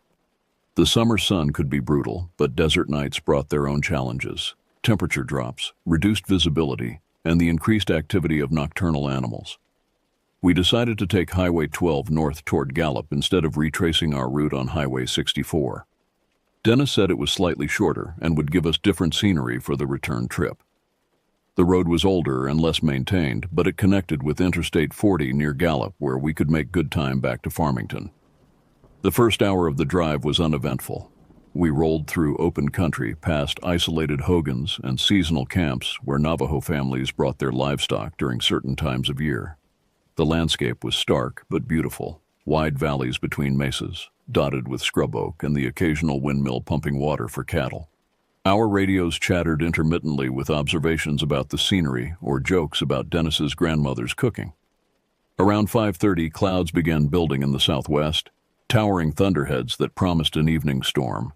The air grew thick and humid, unusual for the high desert, and the wind picked up enough to rock the truck slightly as we drove. Dennis mentioned over the radio that storm season was starting early this year, and we might want to pick up our pace to avoid getting caught in heavy rain on the winding road. As if summoned by his words, the first fat raindrop splattered against our windshield just as we crested a small rise. Dad turned on the wipers and slowed slightly, mindful of how slick these desert roads could become with just a little moisture. The rain brought out the scent of sage and wet earth, that distinctive petrichor smell that desert dwellers learn to associate with rare moments of abundance. The storm passed as quickly as it had arrived, leaving the pavement shiny and black under our headlights. Dad had switched on the truck's lights early, partly for safety, and partly because the heavy clouds made the late afternoon feel more like evening. Steam rose from the warming asphalt, creating an otherworldly atmosphere that made familiar landmarks look strange and distorted. It was Dennis who first mentioned the silence. "You notice how quiet it's getting?" His voice crackled through the radio. "Usually see roadrunners or rabbits this time of day, but there's nothing moving out there." Now that he'd pointed it out, I realized he was right. The desert that had seemed so alive during our morning drive now felt empty, almost sterile. No birds circled overhead, no small animals darted between the bushes. Even the wind had died to an unnatural stillness. The only sounds were our engines and the hiss of wet tires on pavement. "Probably just the storm," Dad replied, but his voice carried a note of uncertainty. "Animals tend to hunker down when the weather gets weird." We drove on through the gathering dusk, following the yellow line of our headlights as it carved through the darkness ahead. The radio fell silent except for our periodic check-ins, and I found myself staring out the side windows, searching for any sign of movement in the landscape rolling past.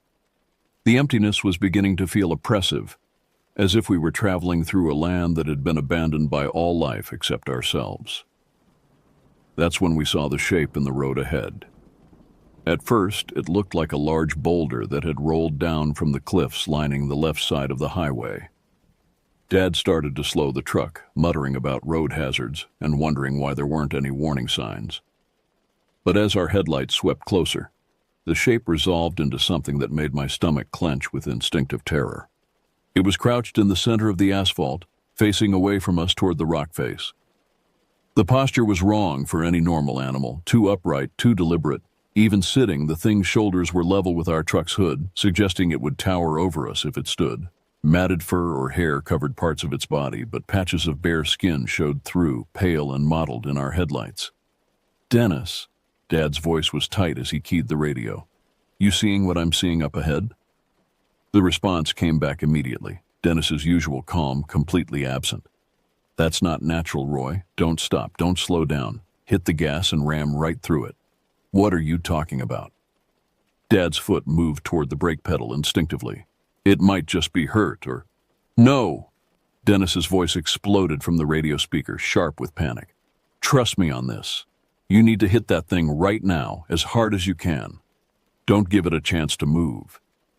The desperation in Dennis's voice cut through Dad's humanitarian instincts. His hands tightened on the steering wheel and his foot found the accelerator. The truck's engine roared as we picked up speed, bearing down on the motionless figure like a battering ram. My heart hammered against my ribs as we closed the distance, 50 yards, 40, 30.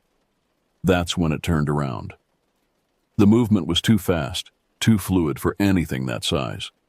One moment it was facing away from us. The next, its head had swiveled a full 180 degrees to stare directly into our headlights. The face that looked back at us was a nightmare fusion of human and animal features, but wrong in every possible way. The skull was elongated, stretched like soft clay, with a jaw that jutted forward to accommodate teeth that belonged in no earthly mouth. But it was the eyes that froze my blood. They reflected our headlights like an animal's, but the intelligence behind them was unmistakably human and malevolent. This thing knew exactly what it was doing, crouched there in our path. It was waiting for us, had been waiting for us, specifically. The creature's mouth opened in what should have been a roar or howl, but the sound that emerged was far worse. It was a human scream, high and agonized, as if someone was being tortured just beyond our sight. The vocalization seemed to come from multiple throats at once, harmonizing in ways that made my ears ring and my vision blur. Dad's foot stayed firm on the accelerator. We were committed now, barreling toward this abomination at 60 miles per hour on wet pavement. At the last possible second, just as our bumper was about to make contact, the thing moved. It didn't run or dive aside like a normal animal would. Instead, it launched itself backward in a single impossible leap that carried it completely over the barbed wire fence bordering the highway. The creature hung in the air for what felt like hours, suspended against the dark sky like some unholy bird. When it finally touched down, it was already 30 yards away, moving with a loping gait that covered ground at an inhuman pace. "Keep driving," Dennis was shouting over the radio.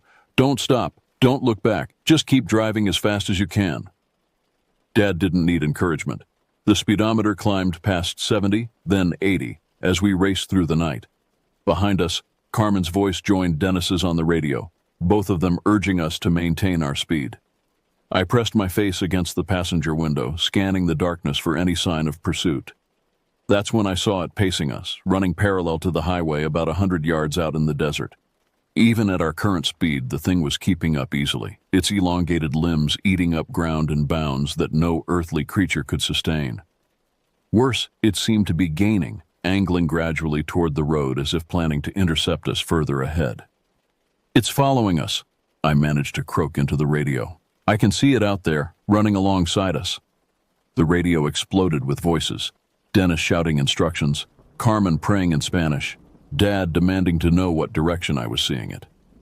But their words seemed to come from very far away, muffled by the sound of my own pulse thundering in my ears. The creature's gait was hypnotic, almost graceful despite its horrific appearance. Part of my mind wanted to keep watching, to study this impossible thing that shouldn't exist. Then it howled again, and the sound shattered whatever spell it had been weaving. This time the vocalization was definitely human, a woman's voice screaming for help, pleading for rescue with heartbreaking desperation. The words were in English, clear and distinct. "Please help me. Don't leave me out here. Please." Dad's face went white as paper. His instincts were telling him to stop, to turn around and rescue whoever was crying out in the darkness. But Dennis's voice cut through the deception like a knife. "It's mimicking," he said, his tone flat and deadly serious. "That's what they do. They use voices to lure people away from safety. Whatever you do, don't stop." The lights of Gallup finally appeared in the distance like a beacon of salvation. As we approached the outskirts of town, the creature that had been pacing us suddenly veered away, disappearing into the darkness as if it had never been there at all. The sudden absence was almost as terrifying as its presence had been. One moment it was keeping pace with our truck effortlessly, the next it was gone without a trace. Dad finally allowed himself to slow down as we entered the main drag of Gallup, streetlights and neon signs washing away the memory of that horrible darkness. My hands were shaking so badly I could barely hold the radio steady. Dennis's voice came through the speaker, calmer now, but still tight with adrenaline. "Pull over at that gas station," he said. "We need to regroup, figure out what just happened." Dad guided the truck into a well-lit Sinclair station, and Dennis pulled up beside us. For a long moment, none of us moved. We just sat there in our vehicles, engines running, staring at each other through the windows. The fluorescent lights overhead buzzed and flickered, casting harsh shadows that made everyone's face look gaunt and frightened. Finally, Dad shut off the engine and stepped out. His legs were unsteady, and he had to lean against the truck for support. I climbed out on shaking legs, grateful for the solid concrete beneath my feet and the bright lights surrounding us. Dennis and Carmen emerged from their truck looking equally shaken, their faces pale under the station's stark illumination. "What the hell was that thing?" Dad's voice was barely a whisper. Dennis glanced around nervously, as if speaking about it might somehow summon it back. "There are some stories my grandmother told me, things that aren't supposed to be discussed, especially not around outsiders. But what we saw back there..." He shook his head. That wasn't natural. That wasn't supposed to exist. Before any of us could respond, red and blue lights began flashing behind us. A Gallup police cruiser had pulled into the station, and an officer was getting out to approach our group. He was a young man, probably in his late 20s, with the kind of alert posture that suggested military or law enforcement training. His name tag read Begay, and his features marked him as likely Navajo. "Everything all right here?" he asked, his gaze moving between our two trucks and our obviously distressed faces. "You folks look like you've seen a ghost." Dennis stepped forward, his expression grim. "Officer, we just drove here from Window Rock on Highway 12. About 10 miles back, we encountered something on the road, something that shouldn't have been there." The officer's professional demeanor flickered slightly. "What kind of something?" "A skinwalker," Dennis said quietly. The word hit Officer Begay like a physical blow. His face went ashen, and his hand moved instinctively toward his service weapon. For several seconds, he just stared at Dennis, his mouth working silently, as if he couldn't quite process what he'd heard. "You're certain?" he finally managed. "I've lived on the res my whole life," Dennis replied. "My grandmother taught me the signs, the warnings. What we saw matched every description she ever gave me. It was waiting for us in the road, and when we got close, it—" He paused, swallowing hard. It looked right at us, looked us in the eyes like it knew us personally. Officer Begay's radio crackled, but he ignored it. His training was at war with cultural beliefs that ran deeper than any academy instruction. Finally, his cultural heritage won out. "I need you all to leave town," he said, his voice tight with controlled fear. "Right now. Take Interstate 40 back to Farmington, stay on the main highway, don't stop until you're home, and don't talk about this to anyone who wasn't there." "What about a report?" Dad asked. "Shouldn't we file some kind of incident report?" "No," the officer said sharply. "No reports, no paperwork, no documentation. This conversation never happened. You were speeding through town, I gave you a warning, you left. That's all anyone needs to know." He was already backing away from us, his eyes darting nervously toward the darkness beyond the station's lights. "Go home," he repeated. "Go home and don't come back to this area for a while." The officer climbed back into his cruiser and drove away quickly, leaving us standing under the harsh fluorescent lights with more questions than answers. But his fear had been genuine, and it reinforced everything Dennis had been trying to tell us. Whatever we had encountered on that lonely highway was real, dangerous, and best left unspoken. We made the drive back to Farmington in record time, sticking to the interstate and its reassuring flow of truck traffic. Neither Dad nor I spoke much during the hour-long journey, but I could see his hands gripping the steering wheel with white-knuckled intensity. Every few minutes he would check the rearview mirror, searching for any sign that we were being followed. Dennis and Carmen stayed close behind us, their headlights a comforting presence in the darkness. Occasionally, Dennis would check in over the radio, asking if we were okay or commenting on some landmark, but mostly we drove in silence. The normalcy of the interstate, other vehicles, well-lit truck stops, highway patrol officers conducting routine traffic stops, helped ease the nightmare quality of what we'd experienced. When we finally pulled into our driveway in Farmington, Mom was waiting on the front porch. She took one look at our faces in the glow of the porch light and knew something terrible had happened. Dad tried to downplay it, muttering about bad weather and difficult roads, but she wasn't buying any of it. Dennis parked behind us and approached the house with a small leather pouch in his hands. His usual easygoing demeanor had been replaced by the grave solemnity of someone performing a sacred duty. He spoke quietly to Mom, explaining that we'd encountered something dangerous on the road and that he needed to perform a protection ritual for our family. "This is traditional medicine," he said, opening the pouch to reveal a collection of small objects, stones, bits of plant material, what looked like tiny bone fragments. "My grandmother gave this to me when I left home. She said it would protect me from dark spirits and things that walk in the shapes of animals." He sprinkled some of the contents around our front door, muttering words in Navajo that I couldn't understand but that seemed to resonate with ancient power. The ritual was simple but profound. and I found myself holding my breath as he worked. When he finished, he pressed a small turquoise stone into my palm.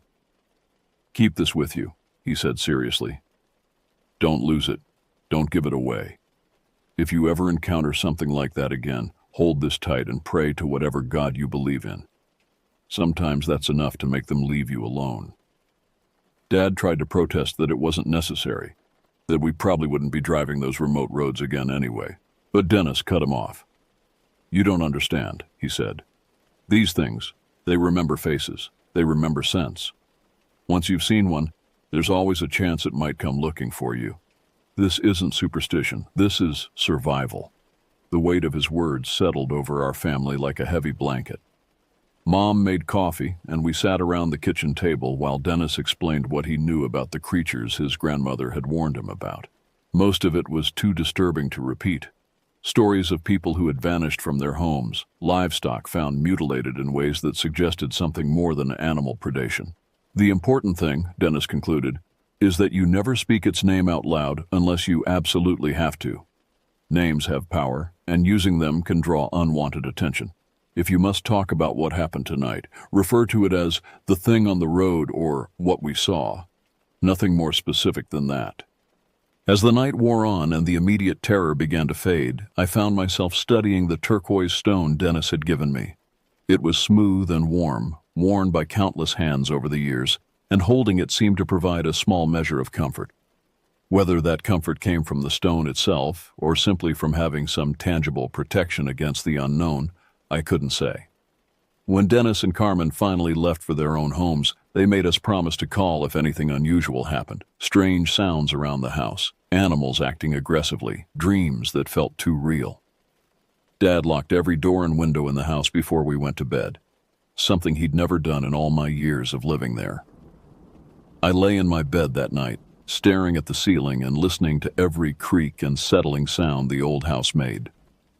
The turquoise stone sat on my nightstand, barely visible in the darkness, but somehow reassuring just by being there. Outside, coyotes howled in the distance, but their wild song sounded different now, less like natural animal behavior and more like communication between things that might not be coyotes at all. Years have passed since that night on Highway 12, but the memory hasn't faded the way most childhood experiences do.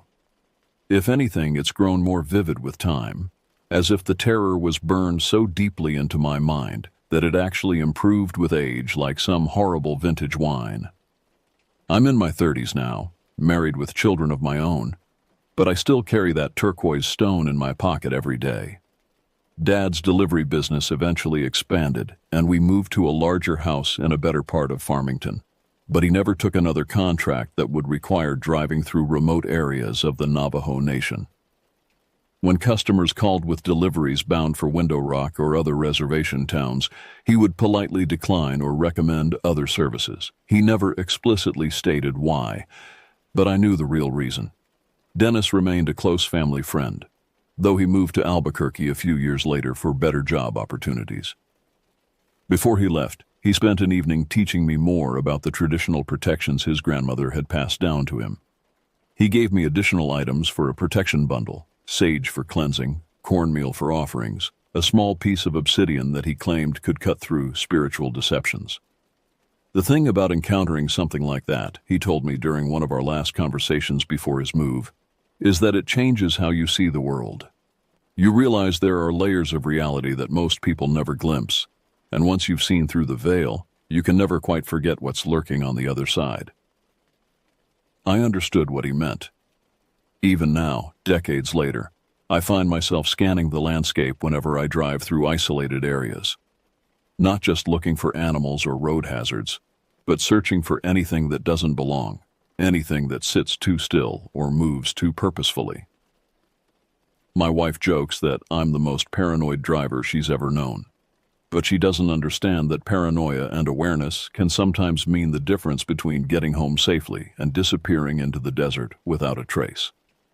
The nightmares came and went for several years after the encounter.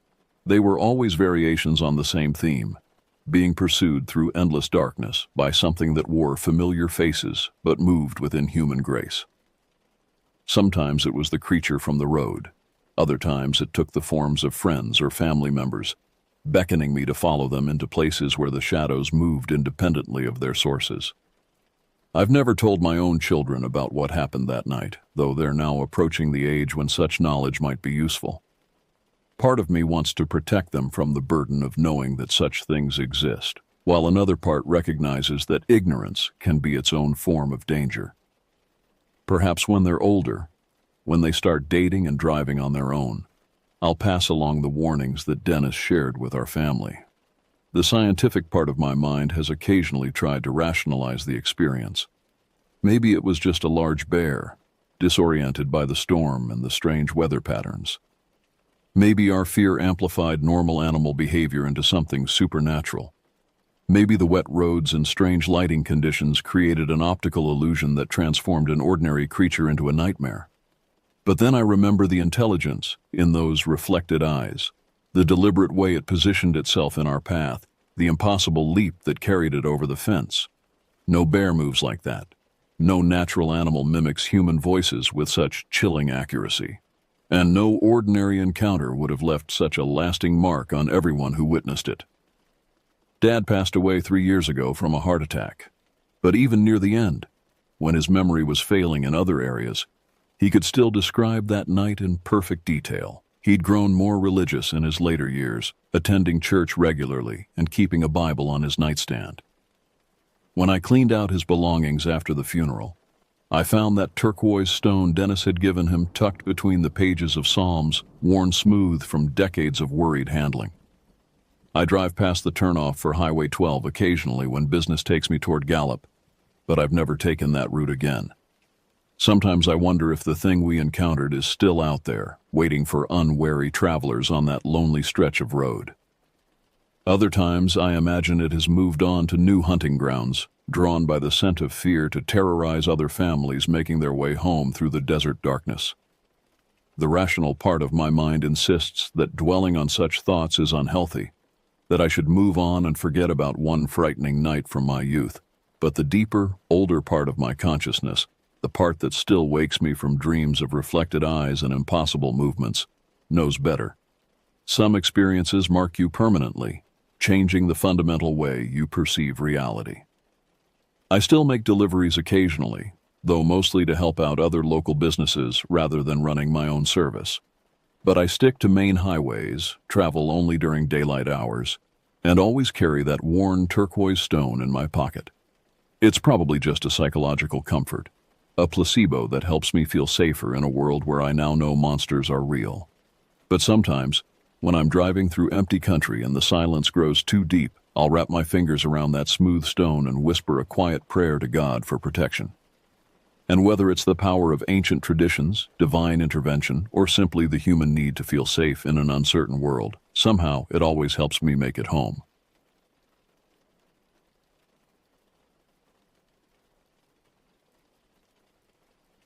I never liked the solitude of the wild, but it's the only place that makes sense to me. I guess that's why I've spent the last few years working as a park ranger. It's a job that keeps me moving, gives me a purpose, and most importantly, keeps me far away from the mistakes of my past. My name's Randall Harkin, but folks around here just call me Randy. You can tell a lot about a person by the nickname they're given. Randall sounds like someone with ambition, but Randy? Randy's just here to get by. The Pine Hollow National Preserve isn't the kind of place you find on postcards. It's a sprawling mass of dense forest and rugged terrain, tucked away in a forgotten corner of Maine. The trees here are old, their trunks thick with the kind of moss that feels like it's been around since the dawn of time. The trails are barely marked, and the only sounds are the whispers of the wind and the occasional call of some unseen creature. It's the kind of place that could swallow you whole, and no one would notice you were gone. I'm not the only one who feels that way. I've seen hikers come through with wide eyes, their steps hesitant as if they're intruding on something ancient and unforgiving. I always tell them the same thing: stick to the marked paths, keep your wits about you, and don't wander off. Most of them listen, but every now and then, someone gets it in their head that they can handle more than they can. Those are the ones we end up searching for. My day usually starts before dawn. I wake up in my small cabin on the edge of the preserve, brew a pot of coffee strong enough to wake the dead, and head out to start my rounds. The early morning mist clings to the trees, creating an eerie landscape that never fails to send a shiver down my spine. But I've learned to push that feeling aside. Fear has no place in these woods, not if you want to survive. As I trek through the familiar paths, I keep my eyes peeled for any signs of trouble. Fallen trees, animal tracks that seem out of place, or any evidence of human activity where there shouldn't be. It's a lonely job, but I've grown accustomed to the solitude. Sometimes, I even find comfort in it. But lately, something's been off. I can't quite put my finger on it, but there's a tension in the air, like the forest is holding its breath, waiting for something to happen. I've been a ranger long enough to know that when the woods go quiet, it's time to pay attention. Yesterday started like any other day. I was doing my rounds, checking the usual spots for any signs of trouble. The weather had been unpredictable lately, storms rolling in and out without warning. It was during one of these downpours that I found something strange near the north boundary. A tree had fallen, its roots torn from the ground like some giant had reached down and yanked it up. But it wasn't the tree that caught my attention. It was the blood smeared across its trunk, dark and sticky, glistening even in the rain. I'm not squeamish. I've seen my fair share of animal attacks and unfortunate accidents, but this was different. The blood wasn't just on the tree. It was splattered across the ground, trailing off into the woods. Something had been dragged. That much was clear. I followed the trail for about 50 yards before I lost it in the underbrush. The whole thing set me on edge. Years of experience told me this wasn't a normal animal attack. The amount of blood, the way it was spread, it spoke of violence beyond what you'd typically see in nature. As I stood there, rain pelting my face, I couldn't shake the feeling that I was being watched. The hairs on the back of my neck stood up, and I found myself gripping my flashlight a little tighter. I swept the beam around, but the dense foliage revealed nothing.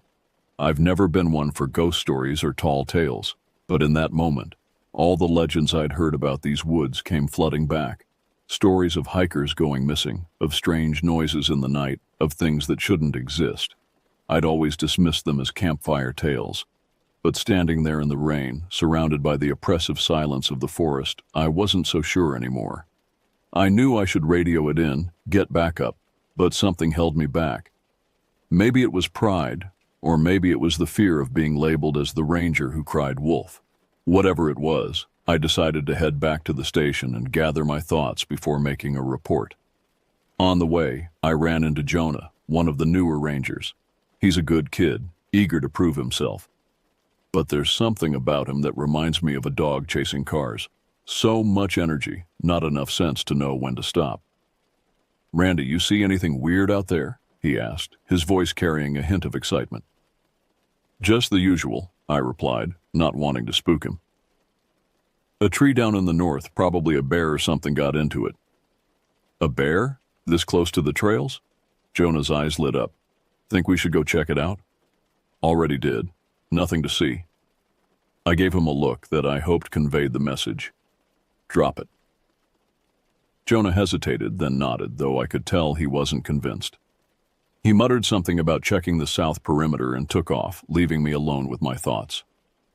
I couldn't shake the feeling that something was off, that the blood I'd seen wasn't just from some animal fight. I should have gone with Jonah, but I figured I'd catch up with him later. For now, I needed to process what I'd seen and decide on my next move. Back at the station, I tried to focus on my paperwork, but my mind kept drifting back to the north boundary. The image of that blood-smeared tree trunk was burned into my memory, and no matter how hard I tried, I couldn't rationalize it away. As the day wore on, my unease grew.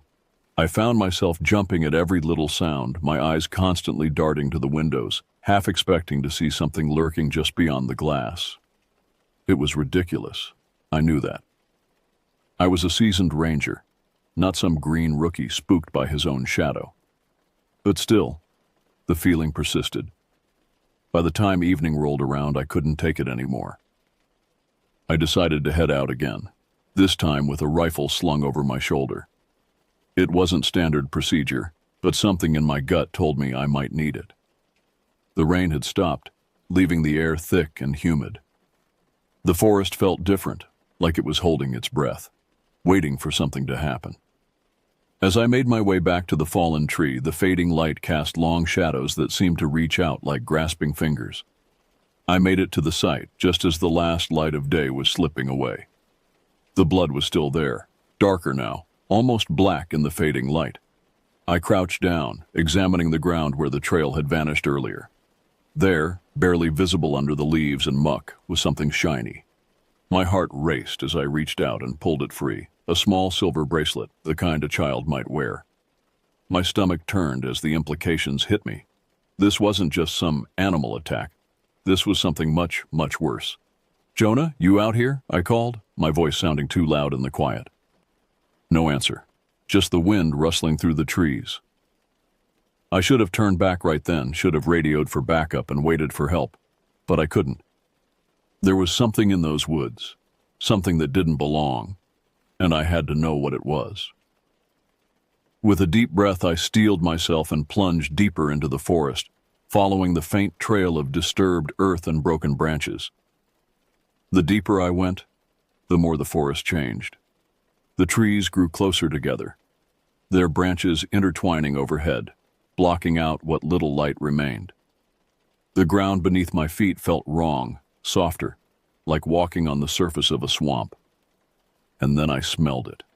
A stench so foul it made my eyes water, a mix of rot and decay that seemed to cling to the air. I gripped my rifle tighter, scanning the shadows for any sign of movement. That's when I saw it, half hidden behind a cluster of ferns, something pale and motionless. I approached slowly, my heart pounding in my chest. The thing was the size of a man, but it was all wrong. Its limbs were twisted and contorted, covered in patches of matted fur. Its face was like something out of a nightmare, a grotesque blend of human and animal features, with a mouthful of teeth that didn't seem to fit. It reminded me of a wolf, but the proportions were all wrong. Its body was too long, its arms too short. It was like someone had tried to build a creature from memory and failed horribly. It wasn't dead, but it wasn't fully alive either. Its chest moved in shallow, ragged breaths, and its eyes were wide open, staring at nothing. I couldn't tell if it was in pain or if it even knew I was there. But the worst part was the smell.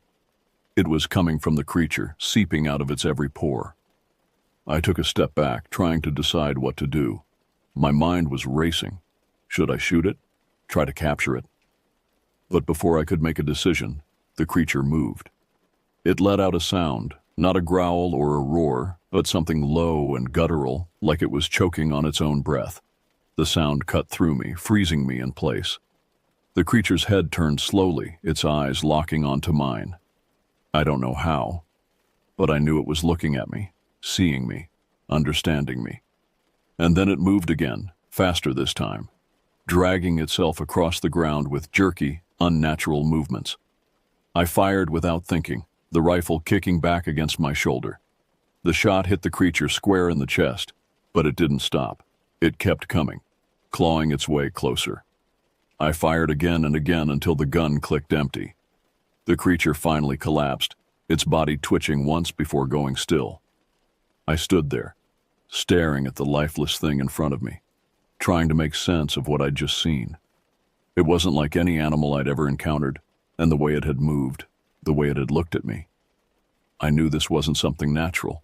Whatever it was, it didn't belong here. I don't remember how long I stood there, but eventually I forced myself to move. I had to get back to the station, had to report what I'd found. But when I turned to leave, I heard something. A faint rustling, like leaves brushing against each other. I whipped around, my eyes scanning the shadows, but there was nothing there. The forest was empty, silent. But the feeling of being watched, of being hunted, was overwhelming. I ran back to the station, my heart pounding, panicked gasps escaping my lips. By the time I reached the door, I was drenched in sweat, my hands shaking as I fumbled with the lock. I burst inside, ready to grab the radio, but stopped dead in my tracks. Jonah was there, sitting at the desk, his face pale and drawn. He looked up at me, his eyes wide with fear. "Randy, what the hell did you find out there?" he asked, his voice barely a whisper. I didn't answer him right away. I couldn't. My mind was still racing, trying to process what had happened. But as I looked at Jonah, I realized something. He wasn't surprised. He was scared, sure, but he wasn't surprised. "You knew," I said, my voice hoarse. "You knew something was out there, didn't you?" Jonah swallowed hard, his gaze dropping to the floor. "I didn't know for sure," he muttered. "But I've heard stories about things in these woods, things that shouldn't exist." He told me then about the rumors that had circulated among the rangers for years. Stories of strange creatures, of hikers who'd gone missing, of things lurking in the shadows. I'd dismissed those stories as campfire tales, the kind of thing you tell to scare the newbies. But now, after what I'd seen, I wasn't so sure. We went back to the site the next morning, Jonah and I, along with a couple of the other rangers. The creature's body was still there, lying in the same spot where I'd left it. The smell had gotten worse, so bad that it was hard to breathe. We didn't touch it, didn't move it. We just stood there, staring down at the thing that shouldn't have existed. In the end, we did what we had to do. We reported it, got the higher-ups involved. They sent in a team to take care of it, to clean up the mess. They didn't give us any explanations, just told us to keep quiet, to act like nothing had happened. But something did happen. Something that changed the way I see this place, the way I see the world. I don't know what that creature was, and I don't think I ever will. But I do know one thing. Pine Hollow isn't just another patch of forest. It's something else, something ancient and dangerous, and I'm not sure I want to be here anymore. As I packed up my things that evening, ready to head home, Jonah stopped me. "Randy," he said, his voice low, "whatever you do, don't go back out there alone. There's more of them. I know there is." I nodded, not trusting myself to speak. I wasn't planning on going back. Not now, not ever. But as I drove away from Pine Hollow, watching the trees recede in my rearview mirror, I couldn't shake the feeling that this wasn't over, that whatever was out there in those woods was watching, waiting, and someday it would come for us all.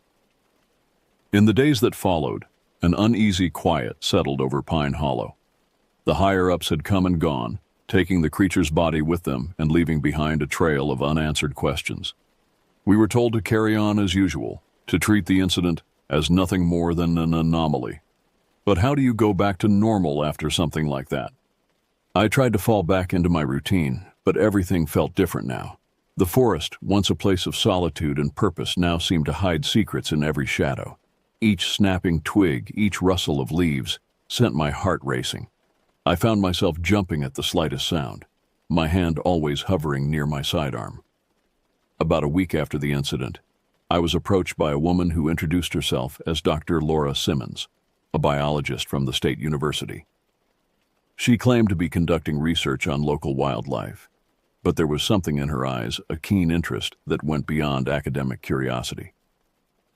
"I heard there was some unusual activity in the area recently," she said, her voice casual but her gaze intense.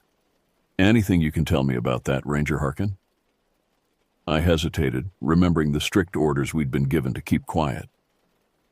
But something about Dr. Simmons made me want to trust her. Maybe it was the way she looked at the forest, with a mix of wonder and wariness that mirrored my own feelings. "Nothing official," I replied carefully. "But off the record, I've seen things in these woods that I can't explain, things that shouldn't exist." Dr. Simmons nodded, unsurprised. "I've heard similar stories from other areas," she said. "Sightings of creatures that defy classification, unexplained disappearances. There's a pattern here, Ranger Harkin, and I intend to find out what's behind it." Over the next few weeks, Dr. Simmons became a regular presence in Pine Hollow. She set up camera traps, collected soil samples, and interviewed locals about their experiences in the forest. I found myself spending more and more time with her, sharing my knowledge of the area and the strange occurrences I'd witnessed. As we worked together, I began to see the forest through new eyes. Dr. Simmons pointed out anomalies I'd never noticed before. Patches of vegetation that seemed to grow in unnatural patterns, areas where the wildlife fell eerily silent. It was like peeling back a veil, revealing a hidden world that had always been there just beyond my perception. But our investigation didn't go unnoticed. I started to feel eyes on me whenever I was in the forest, a prickling sensation at the back of my neck that told me I was being watched. And it wasn't just me. Other rangers reported similar experiences, strange noises in the night, glimpses of shadowy figures that vanished when approached, and an overwhelming sense of dread that seemed to permeate certain areas of the preserve. One evening, as Dr. Simmons and I were reviewing footage from one of her camera traps, we saw something that made my blood run cold. It was just a flash, barely a second of video, but it was unmistakable. A pair of glowing eyes in the darkness, too high off the ground to belong to any known animal in the area. And behind those eyes, a vague outline of something massive and misshapen. "We need to go public with this," Dr. Simmons said, her voice trembling slightly. "People need to know what's happening here." I shook my head. "They'll never believe us. And even if they did, think about the panic it would cause.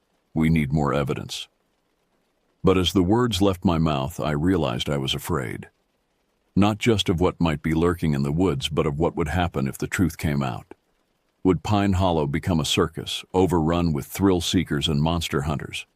Or worse, would it be shut down entirely, sealed off from the world? As we debated our next move, a knock at the door made us both jump. It was Jonah, his face pale and drawn. "You need to see this," he said, his voice barely above a whisper. Jonah led us to a secluded area of the preserve, a place I'd rarely visited due to its rough terrain and dense vegetation. As we pushed through the undergrowth, the air grew thick and oppressive, carrying a faint but unmistakable odor of decay. "I found it yesterday," Jonah explained as we walked. "I didn't want to believe it at first, thought maybe I was imagining things. But it's real. God help us, it's real." We emerged into a small clearing and I felt my heart stop. There, in the center of the space, was a massive depression in the ground, easily 20 feet across. But it wasn't a sinkhole or any natural formation. The edges were too smooth, too regular. It looked like a footprint, Dr. Simmons breathed, completing my thought. "My God, it's a footprint." As we stood there trying to process what we were seeing, a low rumble echoed through the forest. It wasn't thunder. The sky was clear. This sound came from the earth itself, a deep primordial growl that seemed to vibrate in our bones. "We need to leave," I said, my ranger training kicking in despite my fear. "Now!" We turned to go, but stopped short. Standing at the edge of the clearing was a figure, humanoid, but wrong in a way that defied description. Its proportions were off, its skin a patchwork of fur and scales, and its eyes. Its eyes were filled with an intelligence that was anything but animal. For a moment, we all stood frozen, locked in a silent standoff. Then, with a speed that belied its size, the creature lunged forward. What happened next was a blur of motion and terror. I pushed Dr. Simmons behind me, fumbling for my sidearm as Jonah let out a strangled yell. The creature moved with unnatural speed, closing the distance between us in the blink of an eye. I managed to get off 2 shots, the sound of gunfire deafening in the enclosed space. But if the bullets hit, they had no effect. The creature barreled into me, knocking me off my feet and sending me sprawling. As I hit the ground, I caught a glimpse of Jonah grappling with the thing, his face a mask of determination and fear. Dr. Simmons was shouting something, but her words were drowned out by a bone-chilling roar from the creature. I scrambled to my feet, desperate to help Jonah, but what I saw next stopped me in my tracks. The creature had Jonah in its grasp, but instead of attacking, it seemed to be changing. Its form was shifting, melting and reforming like something out of a nightmare. And then, in a moment of horror that will stay with me for the rest of my days, I realized what was happening. The creature wasn't just killing Jonah. It was absorbing him, assimilating him into its own grotesque form. I heard Dr. Simmons scream, and the sound snapped me back to reality. I grabbed her arm and ran, dragging her with me as we plunged back into the forest. Behind us, the sounds of Jonah's struggle faded, replaced by that same low, earth-shaking rumble we'd heard before. We ran until our lungs burned and our legs threatened to give out, finally collapsing at the base of a massive oak tree. As we sat there, gasping for breath, the full weight of what we'd seen came crashing down on us. What was that thing? Dr. Simmons asked between ragged breaths. I shook my head, unable to find words to describe the horror we'd witnessed. I don't know, I finally managed, but I think it's been here all along, waiting, watching, and now it's awake, she finished, her voice barely a whisper. The next few days passed in a haze of fear and frantic activity. We reported Jonah as missing, but deep down, we knew the truth. He wasn't missing. He was gone, consumed by something beyond our understanding. Dr. Simmons and I threw ourselves into our research, combing through historical records, local legends, anything that might give us a clue about what we were dealing with. What we found chilled us to the bone. Stories of disappearances in the area stretched back centuries. Native American legends spoke of a sleeping giant beneath the earth, a being that would awaken to consume the world. Early settlers had tales of strange lights in the woods, of people who went into the forest and came back, changed. It's been here all along, Dr. Simmons said one night, her eyes wild with a mix of fear and excitement. Don't you see? It's not just a creature, it's evolving, adapting. The thing we saw, the one that took Jonah. I think it was just a small part of something much, much bigger. I wanted to dismiss her theory, to cling to some shred of rational explanation. But deep down I knew she was right. The forest itself was alive, aware in some vast, incomprehensible way, and we had awakened it. As if to confirm our worst fears, reports started coming in from all over the preserve. Hikers glimpsing impossible creatures, rangers finding twisted hybrid animals that defied classification, and always, that sense of being watched, of some vast intelligence turning its attention towards us. We knew we had to act, to warn people, to try and stop whatever was happening. But how do you fight something that can reshape reality itself? How do you warn the world about a threat that most people would dismiss as fantasy? In the end, we did the only thing we could. We went public, releasing all our findings, all our evidence to the media. The response was immediate and overwhelming. Pine Hollow became the center of a media frenzy, with reporters, researchers, and curiosity seekers descending on the preserve in droves. For a while, it seemed like our warning had been heeded. The preserve was closed to the public, and a joint task force of military and scientific personnel was brought in to investigate. Dr. Simmons and I found ourselves at the center of it all, trying to guide the investigation while grappling with our own trauma and fear. But as the days turned to weeks, a sense of complacency began to set in. Despite all our warnings, despite the evidence we'd gathered, many of the newcomers seemed to view the whole thing as some sort of elaborate hoax or mass hysteria. You don't understand, I tried to explain to the task force leader, a gruff military type who clearly thought we were overreacting. This thing, whatever it is, it's smart, it's waiting, watching, learning. He just shook his head, dismissing my concerns with a wave of his hand. We've been over every inch of this place, Ranger Harkin. If there was something out there, we'd have found it by now. But I knew better. I could feel it in my bones, in the way the air seemed to thicken with each passing day.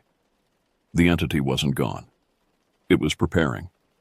And then, on a night when the moon hung low and red in the sky, it made its move. It started with a tremor, a subtle shaking of the earth that quickly grew into a full-blown quake. Trees toppled like dominoes, the ground split open in jagged cracks, and from those cracks emerged something. Tendrils of living matter, neither plant nor animal, burst from the earth. They writhed and twisted, reshaping themselves even as we watched. And everywhere they touched, the world began to change. Plants mutated, growing to monstrous sizes and impossible shapes. Animals fled in terror, only to be caught and absorbed, transformed into hybrid abominations. And the people. God, the people. I saw a researcher reach out to touch one of the tendrils, fascination overriding his caution. The moment his skin made contact, he began to change. His body warped and shifted, new limbs sprouting as others withered away. And his eyes filled with that same alien intelligence I'd seen in the creature that took Jonah. In the chaos that followed, I lost track of Dr. Simmons. The last I saw of her, she was running towards the heart of the disturbance, her face set in a mask of determination. I wanted to follow, to help her, but the ground beneath my feet had turned treacherous, writhing and shifting like a living thing. I ran, my ranger training warring with blind panic as I navigated the changing landscape. All around me, Pine Hollow was transforming, becoming something alien and terrifying. The entity we'd awakened wasn't just a creature or even a collection of creatures. It was remaking the world in its own image, turning our reality into something beyond human comprehension. As I reached the edge of the preserve, I turned back for one last look. The forest I'd known, the place that had been my home and my purpose for so long, was gone. In its place was a twisted, pulsating landscape of impossible colors and shapes. And rising above it all, a massive form that defied description, part flesh, part forest, all wrong. I knew then that this was just the beginning. Whatever had awakened in Pine Hollow wouldn't stop here. It would spread, consuming and transforming everything in its path. And we, in our ignorance and arrogance, had set it free. As I turned away, fleeing towards what I hoped was safety, a single thought echoed in my mind. What have we done? What have we unleashed upon the world?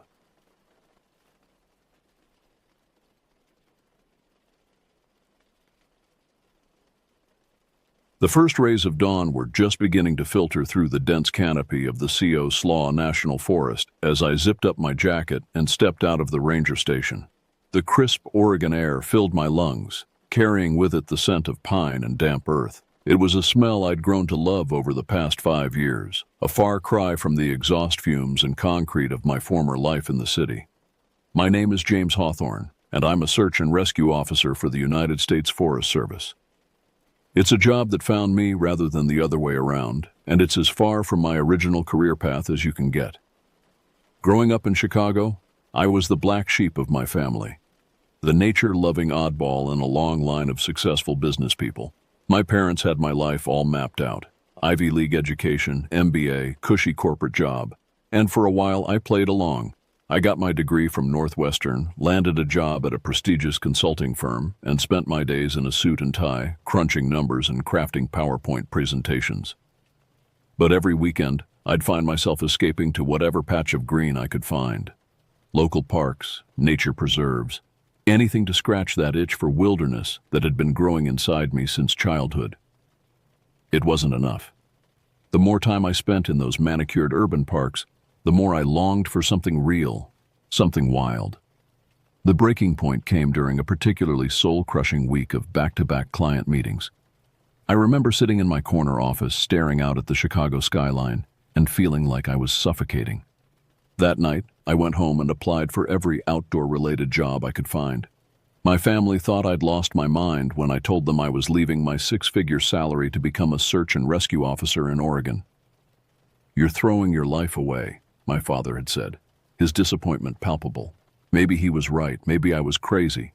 But as I stand here now, surrounded by towering Douglas firs and the morning mist rising from the forest floor, I know I made the right choice. The CO Slaw National Forest is a world unto itself. Covering over 1 million acres of land, it's a tapestry of diverse ecosystems. Old-growth forests give way to alpine meadows, while crystal-clear rivers carve their way through deep canyons. It's a place where you can walk for days without seeing another human soul, where the silence is so profound you can hear your own heartbeat. But it's not just the landscape that makes this place special. It's the history that seeps from every rock and tree. Native American tribes lived here for thousands of years before European settlers arrived. Loggers, miners, and pioneers all left their mark on these lands. And now, in the 21st century, it's become a haven for hikers, campers, and nature enthusiasts seeking to escape the modern world. Yet for all its beauty, the CO Slaw can be an unforgiving place. The weather can turn on a dime, plunging sunny days into freezing storms. The terrain is rugged and unforgiving, with sheer cliffs and treacherous ravines.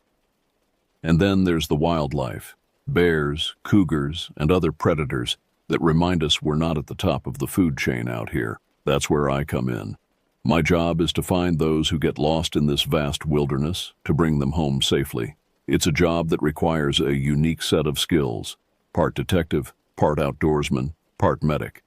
Every search is different, every rescue a puzzle to be solved.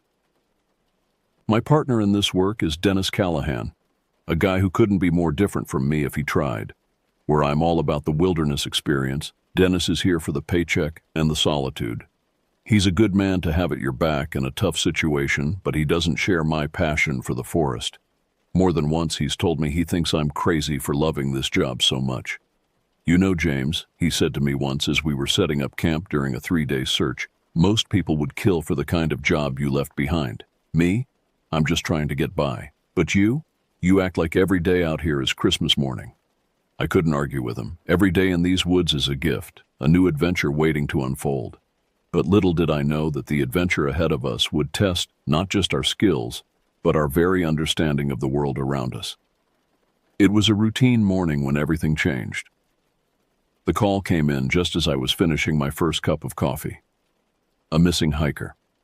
Not uncommon in these parts, but something about this one felt different from the start. I couldn't have known then how this search would upend my world, how it would force me to question everything I thought I knew about these woods I'd come to call home. This is the story of that search, of the horror we uncovered in the depths of the CO Slaw National Forest. It's a story of survival, of the thin line between the known and the unknown. And it's a warning to those who think they understand the wilderness. Because out here, in the shadow of ancient trees and ageless mountains, there are secrets. And some secrets, once uncovered, can never be forgotten. The call about Alice Whelan came in on a crisp autumn morning. She was a 22-year-old college student from Portland, an experienced hiker who'd ventured into the Alsea River area for a week-long solo camping trip. Her family hadn't heard from her in 2 days, well past her scheduled check-in time. "Probably just lost track of time," Dennis said as we loaded up our truck. "You know how these college kids are." But I couldn't shake the feeling that this was different. Maybe it was the way the dispatcher's voice trembled slightly, or the fact that Alice was known to be meticulous about her hiking plans. Whatever it was, a sense of unease had settled in my gut. The drive to the trailhead was tense. Dennis tried to fill the silence with small talk, but my responses were curt. My mind was already in search mode, running through scenarios, planning our approach. When we arrived at the parking lot, Alice's blue Subaru sat alone, a thin layer of dew on its windows suggesting it hadn't been moved in days. We geared up quickly, each of us carrying enough supplies for a 3-day search if needed. The trail started off easy enough, a well-maintained path winding through towering Douglas firs. But as we pushed deeper into the forest, the trail narrowed, becoming overgrown in places. "Alice," I called out every few minutes, my voice echoing through the trees. Only the occasional bird call answered.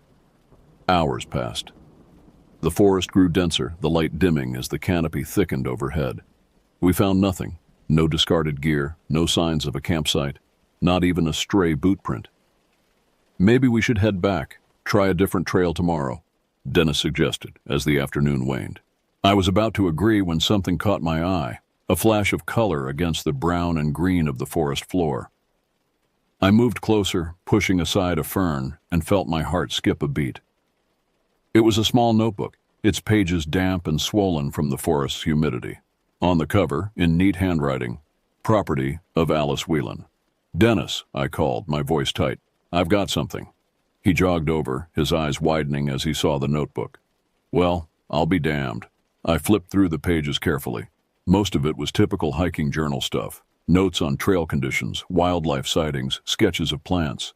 But the last entry made my blood run cold. Day 5. Something's wrong. The forest feels different. Sounds that shouldn't be there. Shadows moving when they shouldn't. I'm cutting my trip short. Heading back tomorrow. If anyone finds this, please. The entry cut off abruptly, a long ink streak trailing off the page as if Alice had been startled mid-sentence. Dennis read over my shoulder, his earlier skepticism evaporating. What the hell happened to her? I shook my head, tucking the notebook into my pack. I don't know, but we need to keep moving. She can't be far. We pushed on, our senses heightened, every snapping twig and rustle of leaves setting us on edge. The forest seemed to close in around us, the trees pressing closer, their branches reaching out like gnarled fingers.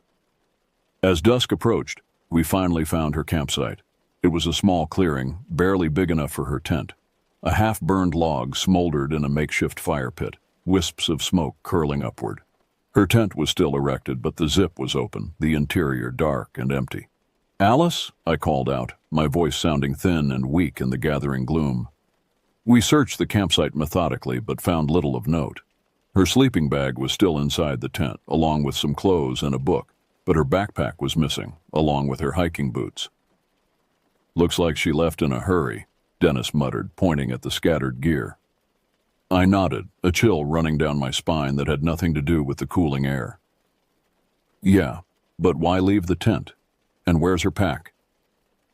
We decided to make camp there for the night. Neither of us said it, but we both knew the chances of finding Alice alive were dwindling with each passing hour. Sleep didn't come easy. The forest was alive with sounds, the hoot of an owl, the rustle of small animals in the underbrush. But there was something else, something I couldn't quite put my finger on. A presence, almost, as if the very air around us was charged with some unseen energy. I must have dozed off eventually, because the next thing I knew, Dennis was shaking me awake. The pale light of dawn was just beginning to filter through the trees. "James," he hissed, his face pale. "Listen." I sat up, straining my ears. At first I heard nothing unusual, just the normal sounds of the forest waking up. But then I caught it, a faint rhythmic sound, almost like breathing, but deeper, more resonant. It seemed to be coming from everywhere and nowhere at once. We broke camp quickly, our movements efficient, but tinged with an underlying urgency. The strange sound had faded, but the feeling of being watched remained. We decided to split up to cover more ground. I headed northwest towards the river, while Dennis went south, back towards the main trail. We agreed to meet back at the campsite in 2 hours. The forest was thick here, the trees growing so close together that their branches formed a canopy overhead, blocking out much of the sunlight. As I walked, I felt the familiar quiet of the woods wrap around me. But this time, the silence felt oppressive, almost threatening. About an hour into my search, I found it. At first, it looked like a bundle of clothes caught on a branch, but as I got closer, I saw it was Alice's backpack. It was hanging from a low tree limb, and it had been ripped open, its contents strewn around as if something had torn through it in a frenzy. My hand shook as I reached for my radio. "Dennis," I said, my voice barely above a whisper. "I found her pack. It's not good." "Stay put," came his reply, crackling with static. "I'm on my way." I waited, every sense on high alert. The forest felt different now, as if it was holding its breath, waiting for something to happen. Dennis arrived 10 minutes later, his face grim as he surveyed the scene. Together we began to examine the area more closely. The pack had been torn by something strong and sharp, not like a knife, but more like claws. I'd seen bear attacks before, but this didn't look the same. Bears don't usually rip packs apart like this, and there was no sign of the food that would have attracted them.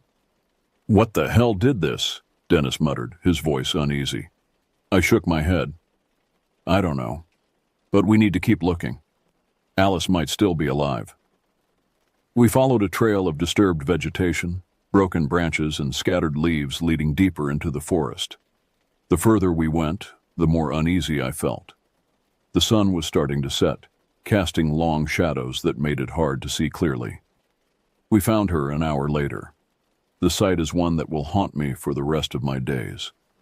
Alice Whelan lay sprawled at the base of a massive old-growth tree, her body torn and broken in ways that defied simple explanation. Deep gashes marred her arms and legs, her clothing shredded. Her face was frozen in a mask of terror, eyes wide and staring blankly at the darkening sky. Dennis turned away, retching into the underbrush. I forced myself to stay focused, to approach the scene with the detachment of a professional. But inside, I was screaming. "We need to get her out of here," I said, my voice sounding strange and distant to my own ears. "And call this in." We wrapped Alice's body as gently as we could in a blanket we'd brought, then began the long, grim trek back to the campsite. Every sound, every rustle of leaves set my nerves on edge. I kept my hand on my knife, though I knew in my heart it would be useless against whatever had done this.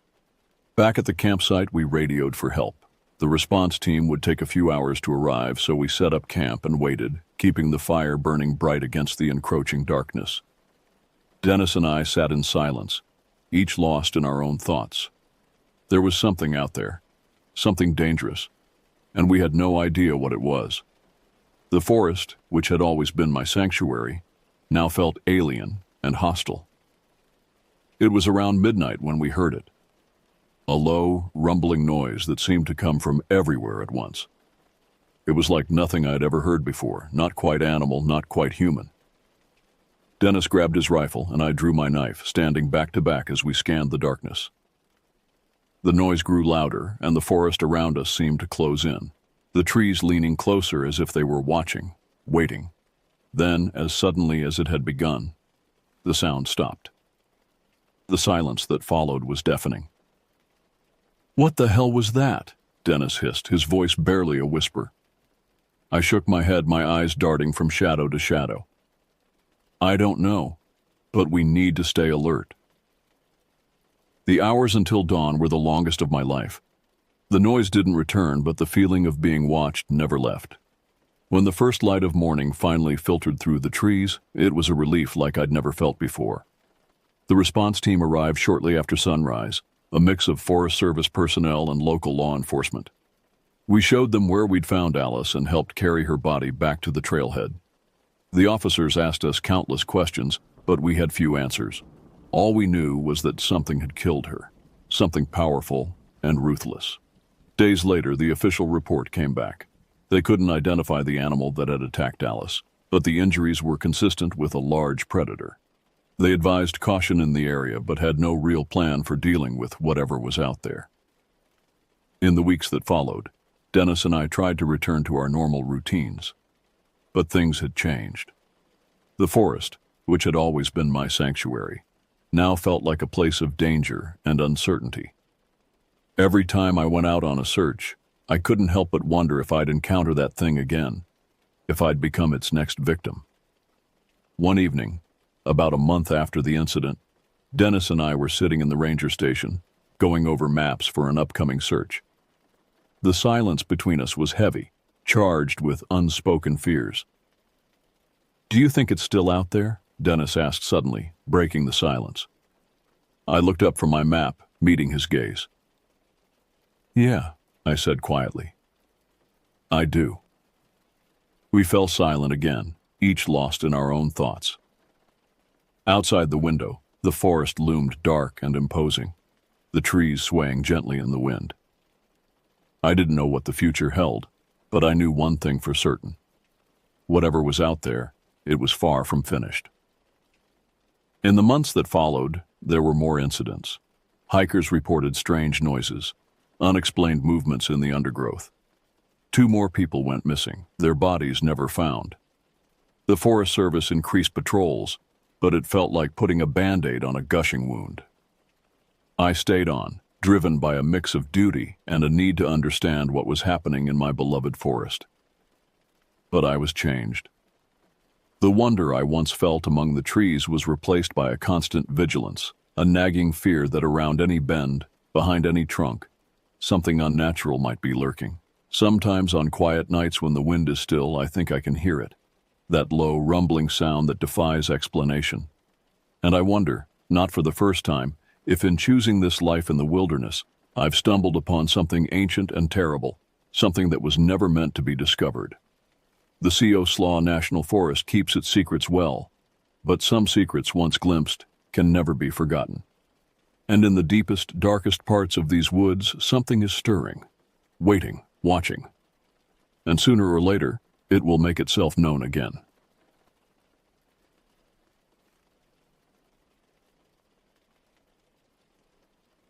I had never been the type to share my problems with strangers. Hell, I barely told my closest friends what was really going on.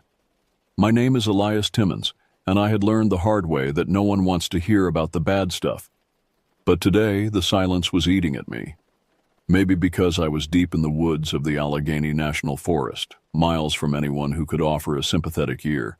Or maybe because I had come out here alone in the first place. The irony wasn't lost on me. Here I was, surrounded by 17,000 acres of lush forest, and I felt more claustrophobic than I ever had in my cramped Pittsburgh apartment. The Allegheny's thick canopy closed in around me, the trees standing tall like sentinels from a different time.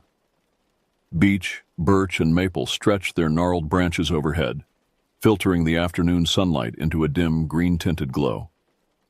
The air was cool and damp, with just a hint of rain, carrying the earthy scent of decaying leaves and moss. The forest floor was soft beneath my boots, a thick carpet of fallen leaves and pine needles that muffled my footsteps. There was something peaceful about it, the kind of peace you can only find when you're far away from civilization. That's what I had wanted, a break from the mess that my life had become. The breakup with Jessica had been messy, to say the least. My fault, mostly. I had pushed her away without realizing it, and by the time I did, it was too late. She found someone else, someone who wasn't afraid to share his feelings, someone who didn't bury himself in work at the accounting firm, using spreadsheets and tax forms as a shield against intimacy. I could still see the hurt in her eyes when she told me she was leaving. "I can't keep trying to reach you, Elias," she had said, her voice barely above a whisper. "It's like you're not even here anymore." And she was right. I hadn't been there. Not really. Not for a long time. So I took off, decided I needed to clear my head, and ended up here, walking a trail that hadn't seen many feet this season, according to the ranger at the visitor center. I didn't have a specific destination in mind, just meandering, really. The silence was broken only by the occasional bird call or the rustle of a squirrel darting through the underbrush. It was good to be alone, I kept telling myself. No one to judge, no one to ask why I wasn't trying harder to get her back. Out here, it was just me in the woods. But the woods can be strange. You think you know where you are, think you've got the path figured out. But then you realize that the trees all look the same, the trailblazes have faded, and you're not so sure anymore. That's when I started to feel it, the sense that I wasn't as alone as I thought. I didn't see anything at first, just caught movement out of the corner of my eye. Maybe it was an animal, or maybe just my imagination, but the hairs on the back of my neck stood up. I wasn't scared, not exactly, but there was a prickling at the edge of my awareness, like I should be paying more attention to my surroundings. I kept walking, telling myself it was nothing. The trail wound deeper into the forest, the trees growing closer together, their branches intertwining overhead to block out more of the fading daylight. The air grew cooler, and I pulled my jacket tighter around me, suddenly aware of how quiet it had become. Then I saw it again. This time it was something definite, a shape dark and low to the ground, slipping between the trees about 50 yards to my left. I stopped, listening. The forest had gone quiet, like it was holding its breath. I scanned the area, trying to pick out any movement, but there was nothing. Just trees and lengthening shadows. It was a bear, I thought, or maybe a coyote. They were common enough around here, though they usually stayed away from people. But something about the way it moved didn't sit right with me. It was too fast, too smooth, and the way the forest had gone silent. It was unnatural. I picked up my pace, not running, but definitely walking faster than before. The trail dipped down into a small ravine, the trees growing thicker, the light dimmer. I felt like I was walking into a tunnel, the canopy closing in above me, the shadows growing longer and darker with each step. That's when I heard it, Not the sound of something moving, but the sound of something following. It was faint at first, just a rustle in the leaves behind me. I stopped again, my breath coming in short, sharp bursts, and turned around. There was nothing there. No movement, no sound. But I knew, with a certainty that I couldn't explain, that something was out there, watching me. The prickling feeling was stronger now, a weight pressing down on my chest. I needed to get out of here. I started moving again, faster this time, trying to stay calm. My mind raced through the possibilities. What could it be? A bear would have charged by now, a coyote would have circled, maybe a bobcat. But no, this was different. This was something else, something I didn't want to think about. The trail was harder to follow now, the undergrowth thicker, the trees closer together. I could barely see the blazes on the trees, and more than once I had to stop and backtrack to find the path. The thing behind me was getting closer. I could hear it now, the soft crunch of leaves, the snap of a twig. It was like it was toying with me, letting me know it was there but staying just out of sight. I broke into a run, my breath coming in ragged gasps, the trees blurring past me. I had to get away, had to get out of the ravine and back to higher ground where I might have a chance to see it coming.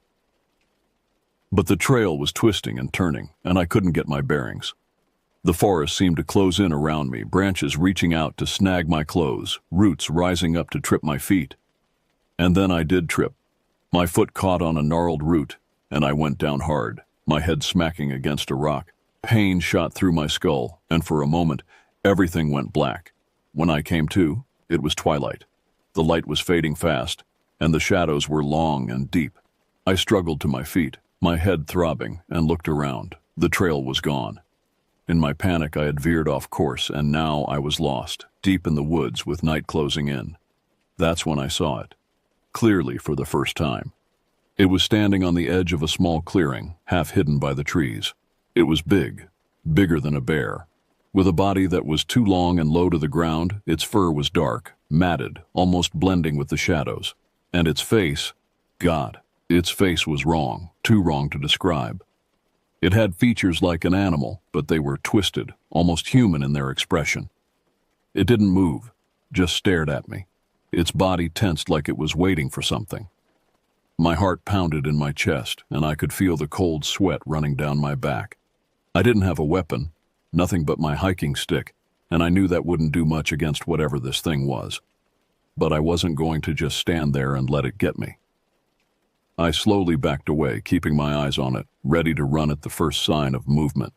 It watched me go, its head tilting slightly, as if it was curious. Then it began to follow. I ran. I ran like I had never run before, the adrenaline surging through me, blocking out the pain in my head, the fear in my chest. I could hear it behind me, crashing through the undergrowth, faster than it had any right to be. The ground sloped upward, and I pushed myself harder, my lungs burning, my legs screaming in protest. I reached the top of the rise and saw it. A cabin, small and weathered, tucked into the trees. The door was open, light spilling out, and I bolted for it, praying it wasn't a mirage, that I wasn't hallucinating from the blow to my head.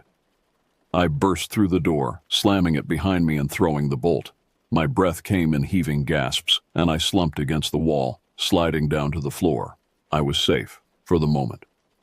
The cabin was empty, just a single room with a bed, a table, and a small stove. The walls were covered in old, faded pictures, and the floorboards creaked under my weight. I stumbled to the window, peering out into the darkness. It was out there, circling the cabin, its eyes catching the light from the window. It was looking for a way in. I watched as it moved, its body low to the ground, its muscles rippling under the fur. I didn't know what it was, didn't care to find out. All I knew was that it wanted me, and it wasn't going to stop until it got in. I searched the cabin for something, anything I could use to defend myself. There was a rusty axe by the door, and I grabbed it, holding it tight in my hands. It wasn't much, but it was better than nothing. I didn't sleep that night. I sat in the corner, the axe in my lap, my eyes fixed on the door. I could hear it moving outside, scratching at the walls, testing the windows. It was patient, too patient, like it knew I couldn't stay in here forever. Dawn came slowly, the first light filtering through the trees, and with it, the sounds outside stopped. I waited, listening, but there was nothing, just the wind in the trees and the distant call of a bird. I dared to open the door, stepping out into the cool morning air. The ground around the cabin was torn up, the grass flattened where it had prowled. But it was gone, at least for now. I didn't waste any time. I found the trail again and started walking, faster this time, not stopping until I reached my car, parked at the trailhead miles away. I didn't look back, didn't want to see if it was watching me leave. When I got home, I locked the door, pulled the shades, and sat down at the kitchen table. I still had the axe, the blade nicked and dull, but it was proof. Proof that I wasn't imagining things. The authorities believed me when I told them about the creature. Maybe it was because of the terror in my voice or the scratches on the cabin walls, but they believed me. They're out there now, searching the woods, but I don't think they'll find it. Things like that, they're too smart to get caught. As for me, I won't be going back to the Allegheny anytime soon. I've had enough of the woods to last a lifetime. But sometimes, late at night, I can still hear it. The soft rustle of leaves, the snap of a twig, and I wonder, did I really escape? Or is it out there, waiting, patient as ever, for me to let my guard down? I had gone into those woods looking for solitude, for a chance to escape my problems. Instead, I found something that would haunt me for the rest of my life. Something that made me realize that sometimes, the monsters we create in our minds are nothing compared to the ones that lurk in the shadows of the real world. And as I sit here writing this down, I can't help but wonder, if I had been more open, more willing to face my problems head-on instead of running from them, would things have been different? Would I have ever encountered that thing in the woods? I'll never know. But one thing's for certain. I'll never take the people in my life for granted again. Because out there, in the depths of the Allegheny National Forest, I learned that sometimes being alone is far worse than any relationship problem could ever be.